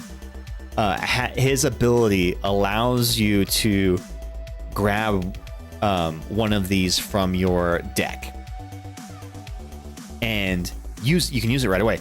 Ethan's Adventure. Search your deck for up to 3 in any combination of Ethan's Pokemon and basic fire energy cards. Reveal them and put them into your hand, then shuffle your deck. So yeah, you can get Ethan's Pokemon, so you're evolving your Ethan's Pokemon really quickly, and you're powering them up with fire energy super fast. Very, very handy card. The Typhlosion's main primary attack does more damage based on how many of these Ethan's Adventure cards you have in your discard pile. So you're using them, you're burning them, you're discarding them, and powering up your attack at the same time. That's what makes that deck so efficient. All right, so let's do another Destined Rival. Maybe we'll get some more of the Ethan's cards in here. So far, no big hits tonight. We've pulled one EX card out of let's see, we've done 4 packs so far, and that's the only hit, and it was the same hit that we got as the promo.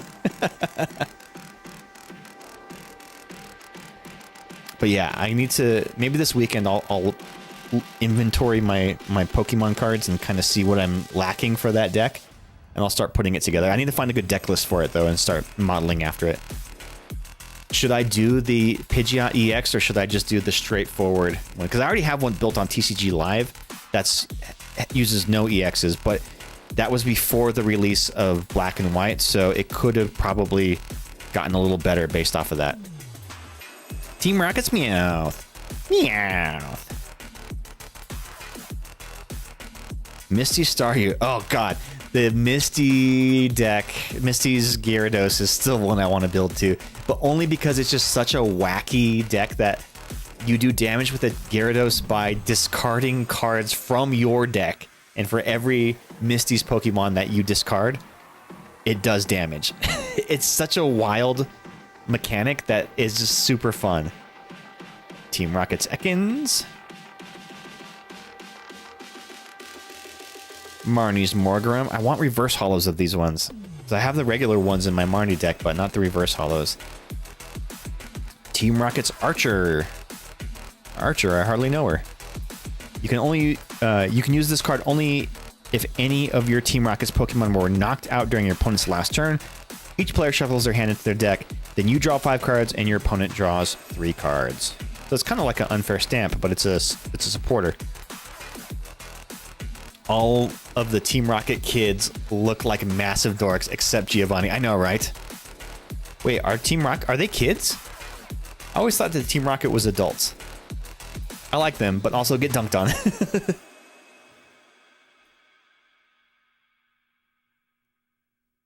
Kids. Yeah. Okay, gotcha.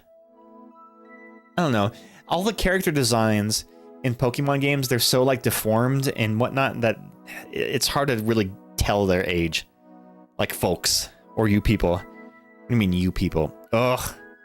Ethan Cyndaquil. Dude, we really are getting a sign from the Arceuses. From the Arceus that we have to build the Typhlosion deck. Ooh, Tauros Reverse Hollow. Nice. This might make its way into my Gen 1 binder because I think I was missing some Tauroses. Some Taurosi? And Annihilate. Oh, dude, in Pokemon Violet, I just evolved my Annihilate. And he freaking wrecks.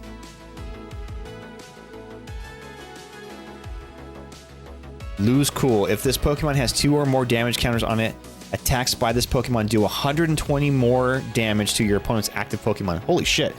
So you can do 280 damage with his 2 energy cost. During your next turn, this Pokemon can't use Impact Blow. Oh, that kind of stinks. I love them. They're so scary. Can you only evolve Ethans into Ethans? Yes.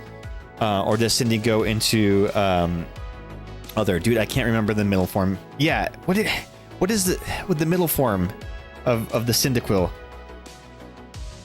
Why can't we remember it?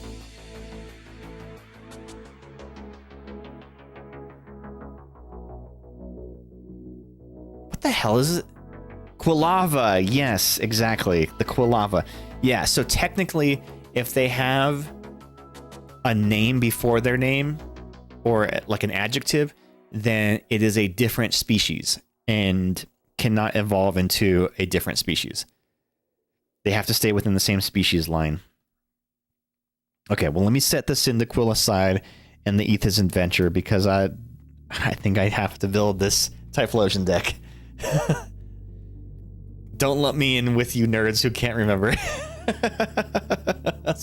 Well, you're the resident Pokemon theologist.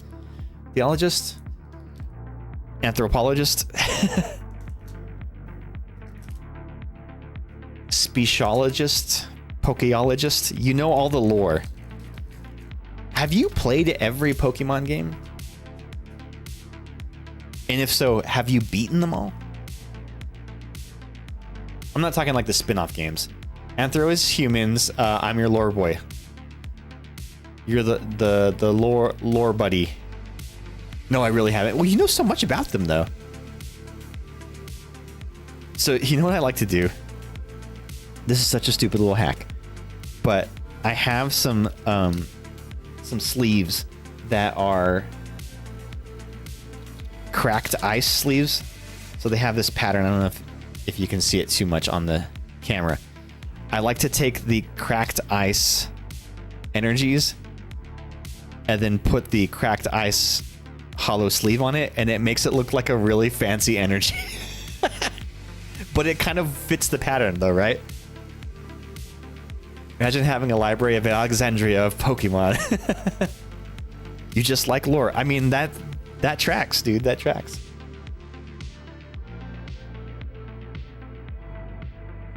I need to find a better base Poke for a deck. Fart deck is neat because I now have insight into how decks work together, but farts are weak sometimes. Yeah, dude. Maybe the Ethan Cyphlosion might be something up your alley there.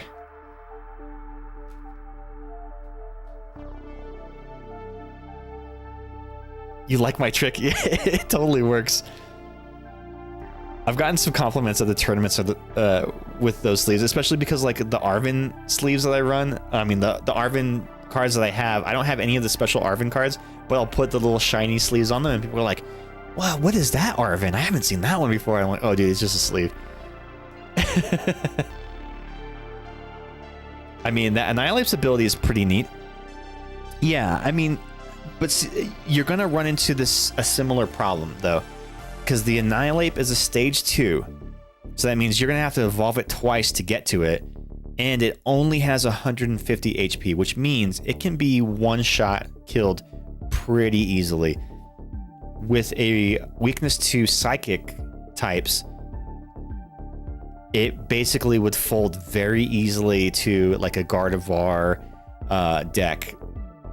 Or like even like a Mewtwo deck or something. So while it's a cool ability, I worry that you wouldn't be able to have him in play long enough to get 2 damage counters on him, but not get him killed.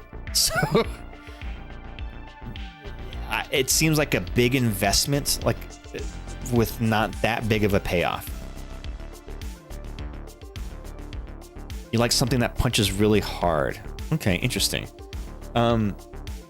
I actually made a deck. It's an expanded deck, so it uses some older cards, but it's an expanded deck that is a Machamp and Golem deck. So it's the first fighting deck that I made, and that one's actually, again, pretty straightforward. Can hit really, really hard.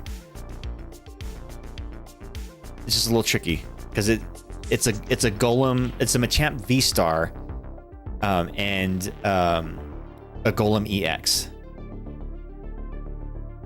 We can battle sometime here. Else you steal my apples. So that's why the other meta decks are what they are: big punches and easier set. Exactly. That, I mean, and that's really the point of the metas, is they are strong Pokemon that can hit hard with low energy cost, and that tend to be very consistent in their setups. So I think your primary goal for like achieving meta status is if you can get your primary attacker set up and swinging by your second or third turn. Then you are just, it becomes a race to who can get their setup faster and just start that heavy pressure. Levincia?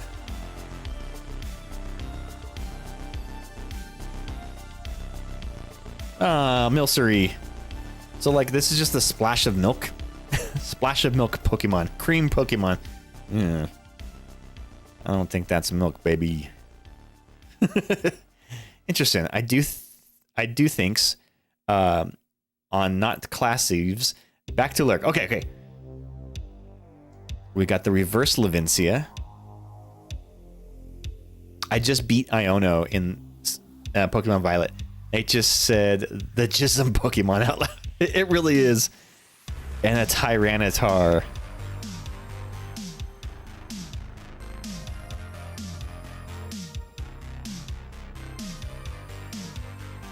Now, it could also be, I think, a fun gym challenge. And kind of like what you and I do, Ghost, is we find a Pokemon that we like. And we try to build a deck to make it work. Which, you know, is a bold strategy. But sometimes there's the, you know, the cold hard truth that like not every Pokemon card is a viable card. And no matter how much you try to really like church it up and really make it work, they just aren't strong enough to be useful.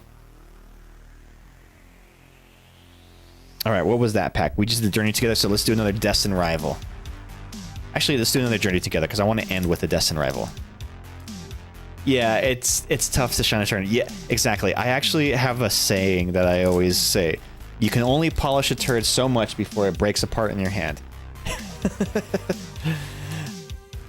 And that is true with it with Pokemon.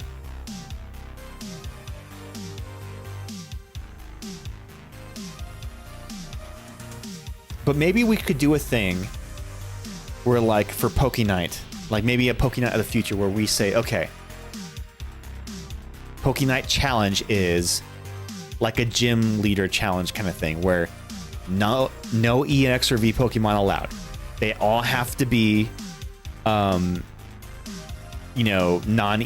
non-Rulebox Pokemon, and you can't have like more than one type. So like you can't have like fire Pokemon and water Pokemon in the same deck. You got to pick one. You use whatever cards you want from it, but you can only make it out of bulk. So you're only using like your bulk to make it. That could be a fun little challenge. Magmar? Well, let's do it. Let's start putting together like a deck with just non-EXs, non-EX challenge deck. Hapsis Wooloo. It'd be a really healthy challenge too, using up bulk. Yeah, exactly. And like the idea is that you wouldn't have to like order any cards, because that's where things get kind of pricey is in deck building, is like now I gotta order another Pheasant Dippity EX, right? And that's like a $15 card. I'll hop on your Wooloo. Woo! What up, Magnus? How you doing, bud? How you been? How are things? Beldum. Beldum, I hardly know them. You persist. Oh. I hope persisting is at least a positive term and not a... It's an optimistic word and not a pessimistic word. Combuskin. So, is it just me, or does Combuskin look like a dick? Like a dick and balls? Right? I mean, maybe not as telling in this picture, but it's kind of a dick and balls. They knew what they were doing. There is power in persistence. That is true. It's pretty neutral, man. You could say anything looks like a dick and balls. Pretty neutral at the moment. I'm just busy and drained. Oh, man. I totally get you. Well, I hope you're able to get some time for yourself to just, like, unwind, decompress, and just chill. Yeah, what I learned from like, world history classes is that everything... All of man's innovations and art and everything just all revolves around penis envy. Everything is about dicks. Why do you think swords are like that? Because it's a dick. Everything is what they are to be dicks.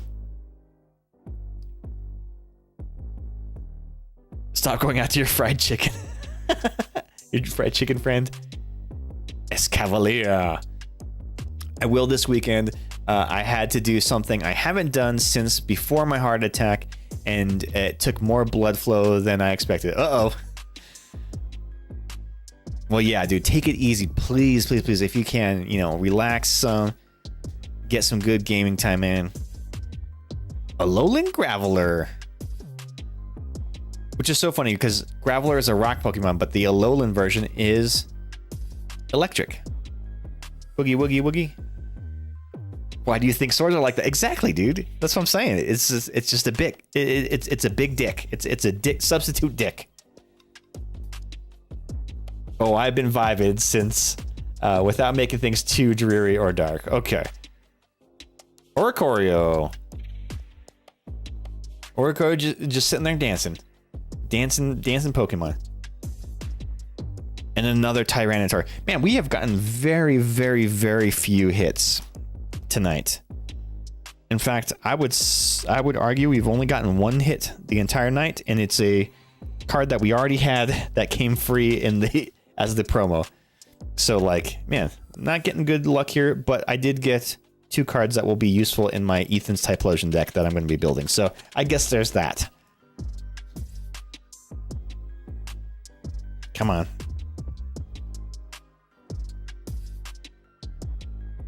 Yeah, like the every skyscrapers we build just big and tall, and it's just a substitute dick. Everything is substitute dicks. Short version, IRL musician friend had a cancer he left. Oh goodness.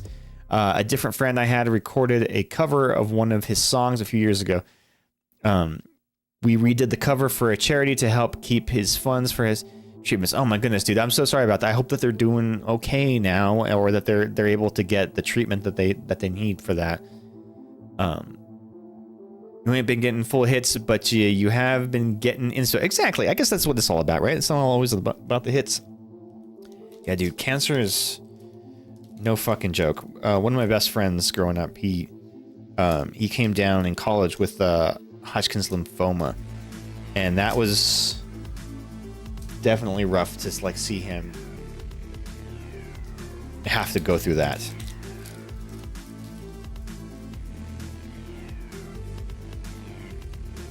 But yeah, wishing all the best for your friend, dude. Okay, here we go. One of these packs in this whole box has to have a good hit, right? Ethan Sudowoodo. Arvin Squavit.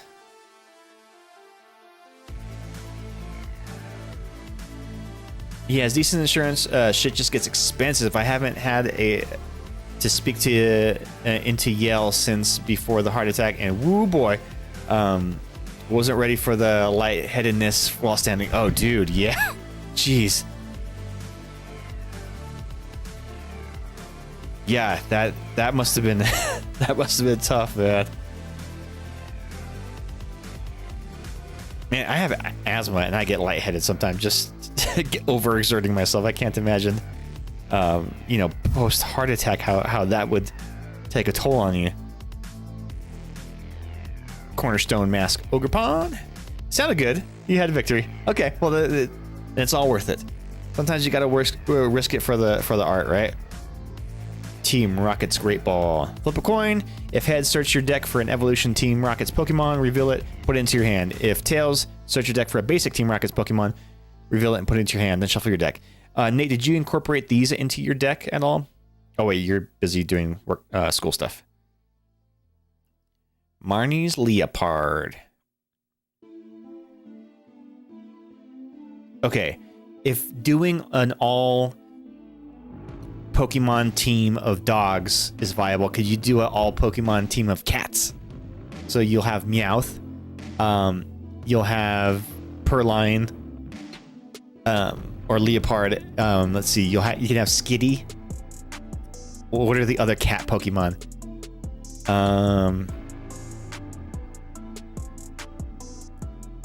You can have Sprigatito, which is what my starter was.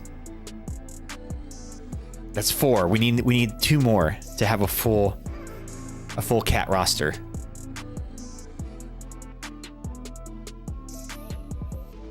Weed Cat, yes, exactly. Team Rocket's Pupitar.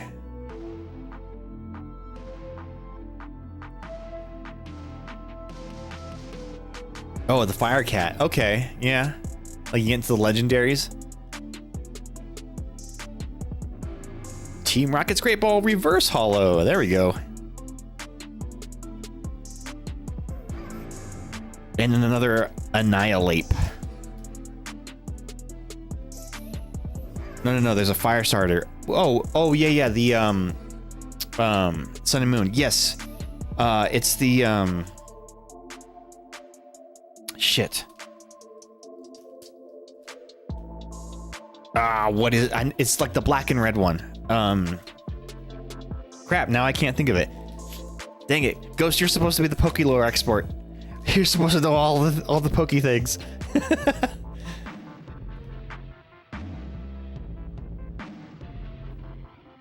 All right, let's do one more journey together.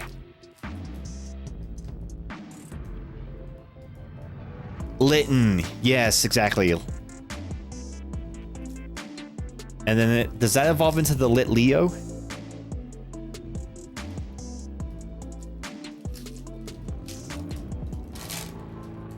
Or is that a different Pokemon?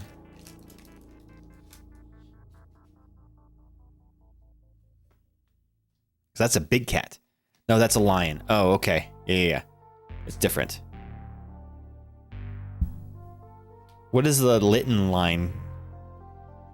Evolutionary line. We've got a Metang. Listen, I played a bit of Sun and Moon and I chose an owl for my starter. Noibat. Rockruff. Caterpie, or is it Caterpie? In the anime, they say Caterpie, but it reads like Caterpie. Levincia. Oinkulone. I do not like the Oinkulones. They're just like, ugh. And they're everywhere in Pokemon Violet. Litten, Torracat, Incineroar. Oh, that's right, the big Incineroar. Yeah, he's like got like very bulky, shouldery. Yes, okay, I remember that. I want to think Greg would have a Rockruff. Yeah, that's a Rockruff. No, they would be a frog Pokemon. Is there a frog Pokemon? I guess Venusaur is kind of a frog, right? The Bulbasaur line, they're kind of frogs. But there's no like frog, I guess Froakie, maybe? And Frogadier. Those are frogs. Poliwag. That's right, and then it turns into the, what is it? Not the Poliwhirl evolution, but you take it the other way. It's like the, what is it? Croak? Politoed. There you go.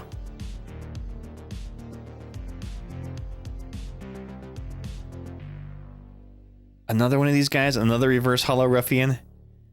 They're all just hanging out in a hacky sack circle, smoking weed.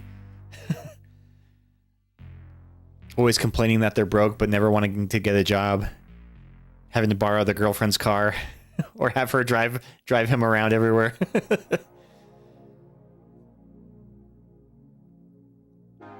Another Remoraid. And a Noivern. Hack your sack somewhere else, or I'll hack your sack. Waste of oxygen. Fuck, exactly right. And no matter how many times they do their laundry, their clothes always smell like smoke. Legit rage. Right? This is triggering something, I think. And his name is like Seth or Jeremy or Justin or anything with a J. We all know this guy in real life. Justin. All right, last pack. Come on, will we get some last pack magic here? Please, please, please. This will have been 10 packs in this box and not a single hit. I'm a J-Dave, but it ain't me. You're not the Justin, are you? Get your life together, idiot. Not you, Magnus. I'm so sorry. That's like a thing where like they just you see these like TikTok videos or whatever where they walk up to people like randomly like on a busy street or on a boardwalk or something, and they just like interview them. So they go up to girls and they're like, "Hey, what letter has the most toxic, names?" And it's always J. It's always J. Thank you for the hype, Ghost. Hopefully we get lucky on this one. Team Rocket's coughing. Smoliv. Torchic. Team Rocket's Meowth. Team Rocket's Orbeetle. As often as you like during your turn, you may move one damage counter from one of your Team Rocket's Pokemon to another of your Pokemon. This attack does 40 more damage for each energy attached to your active Pokemon. Only one damage counter? That's not great. Proton? Stevens Metang. Stevens Carbink Reverse Hollow. Hey, another one of these. I gave you one the other day. Do you need another one? Oh, guys, we got a hit. We got a hit. We manifested it with the hype. We have an illustrated rare card. Oh, it's what I think it is. It's one of my chase cards from this pack.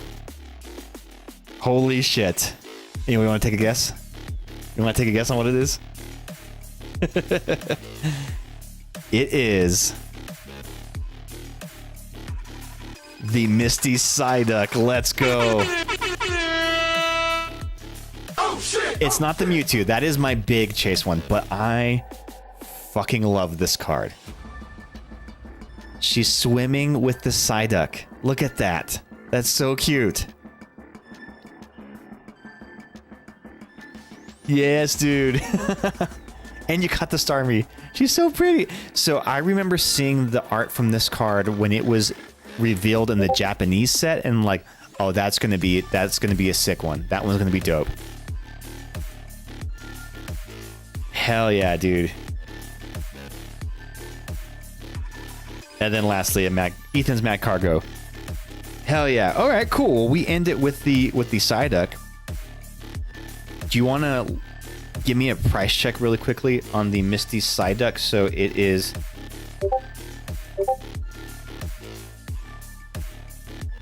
It is a Misty Psyduck from Destined Rivals number 193. And just the market value is fine on TCG Player. You don't have to look at any of that I've sold or whatever, but just the market value is fine.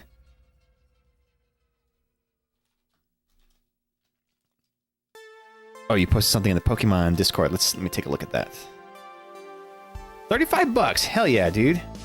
That is a good ass deal.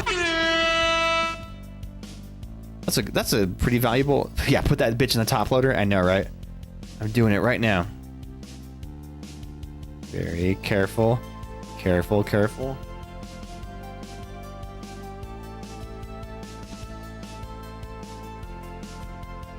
Let me get some more top loaders. I'm running out here. Let me see what you put in the Discord here.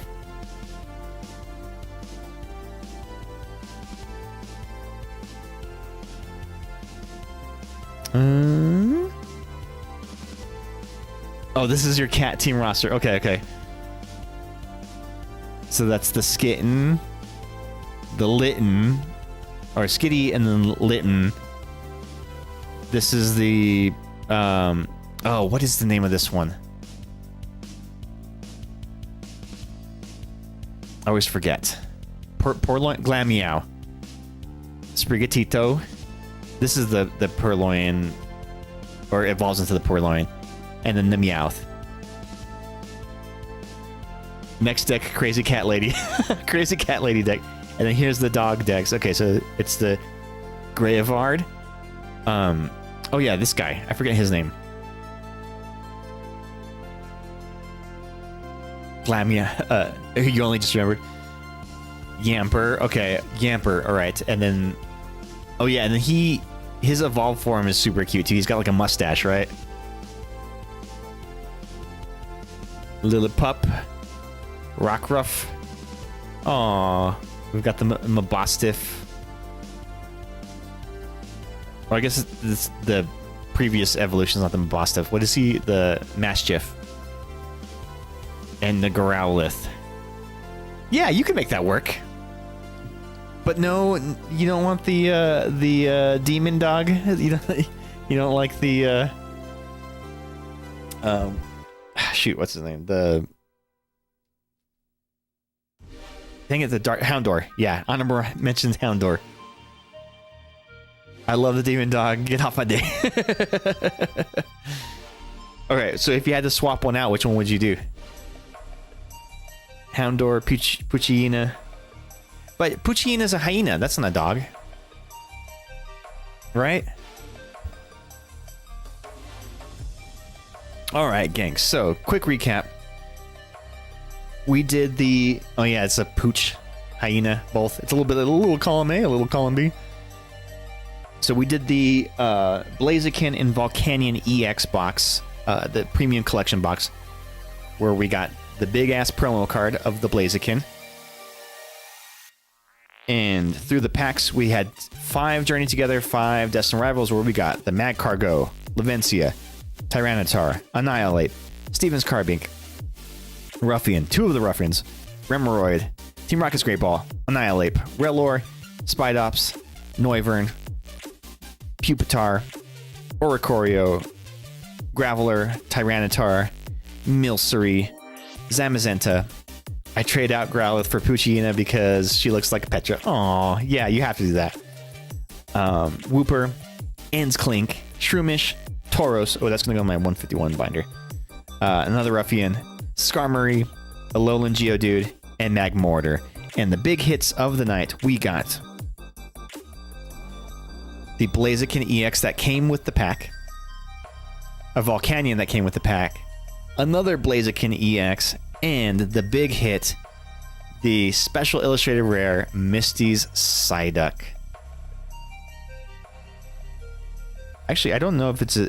Is it a SIR? I don't think it's textured, so no, it's not technically an SIR, but it is cool as shit, though. I love this card. It's one of my chase cards from this set. Great cards, great inspo. Can't wait to see your Ethan's deck. Yes, I need to... That's what I'll do maybe sometime this weekend, is I'll look up a good deck list and start putting it together. So you see, I'll see inventory what I have already, and then start building that one up. But we have come to that time in the night, y'all, where it is time to start closing up shop. Let me send this raid out. Let me see who we got online. Oh, Archie just came back. He wants to crawl on my lap. Come on up here, bud. Come on.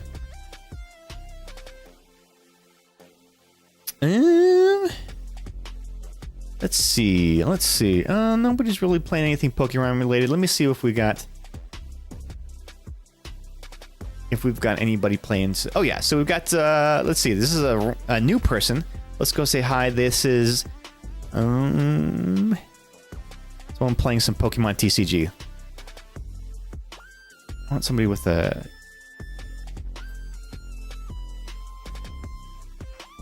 Oh, okay. This is only game show. So we're going to go raid this person. They are playing some Pokemon TCG live. So you all don't have to stick around for the raid, but it's good to do it just for, at least for the transition. It's always good to show some people some new love. But yeah, I had a lot of fun. I'm glad to be back streaming. I will be streaming again on Thursday night. It's going to be awesome. I hope that you all can be there. We will see you there for the raid. Stay tuned, fuckers. I mean, so long, fuckers. Stay tuned for the raid. Bye-bye.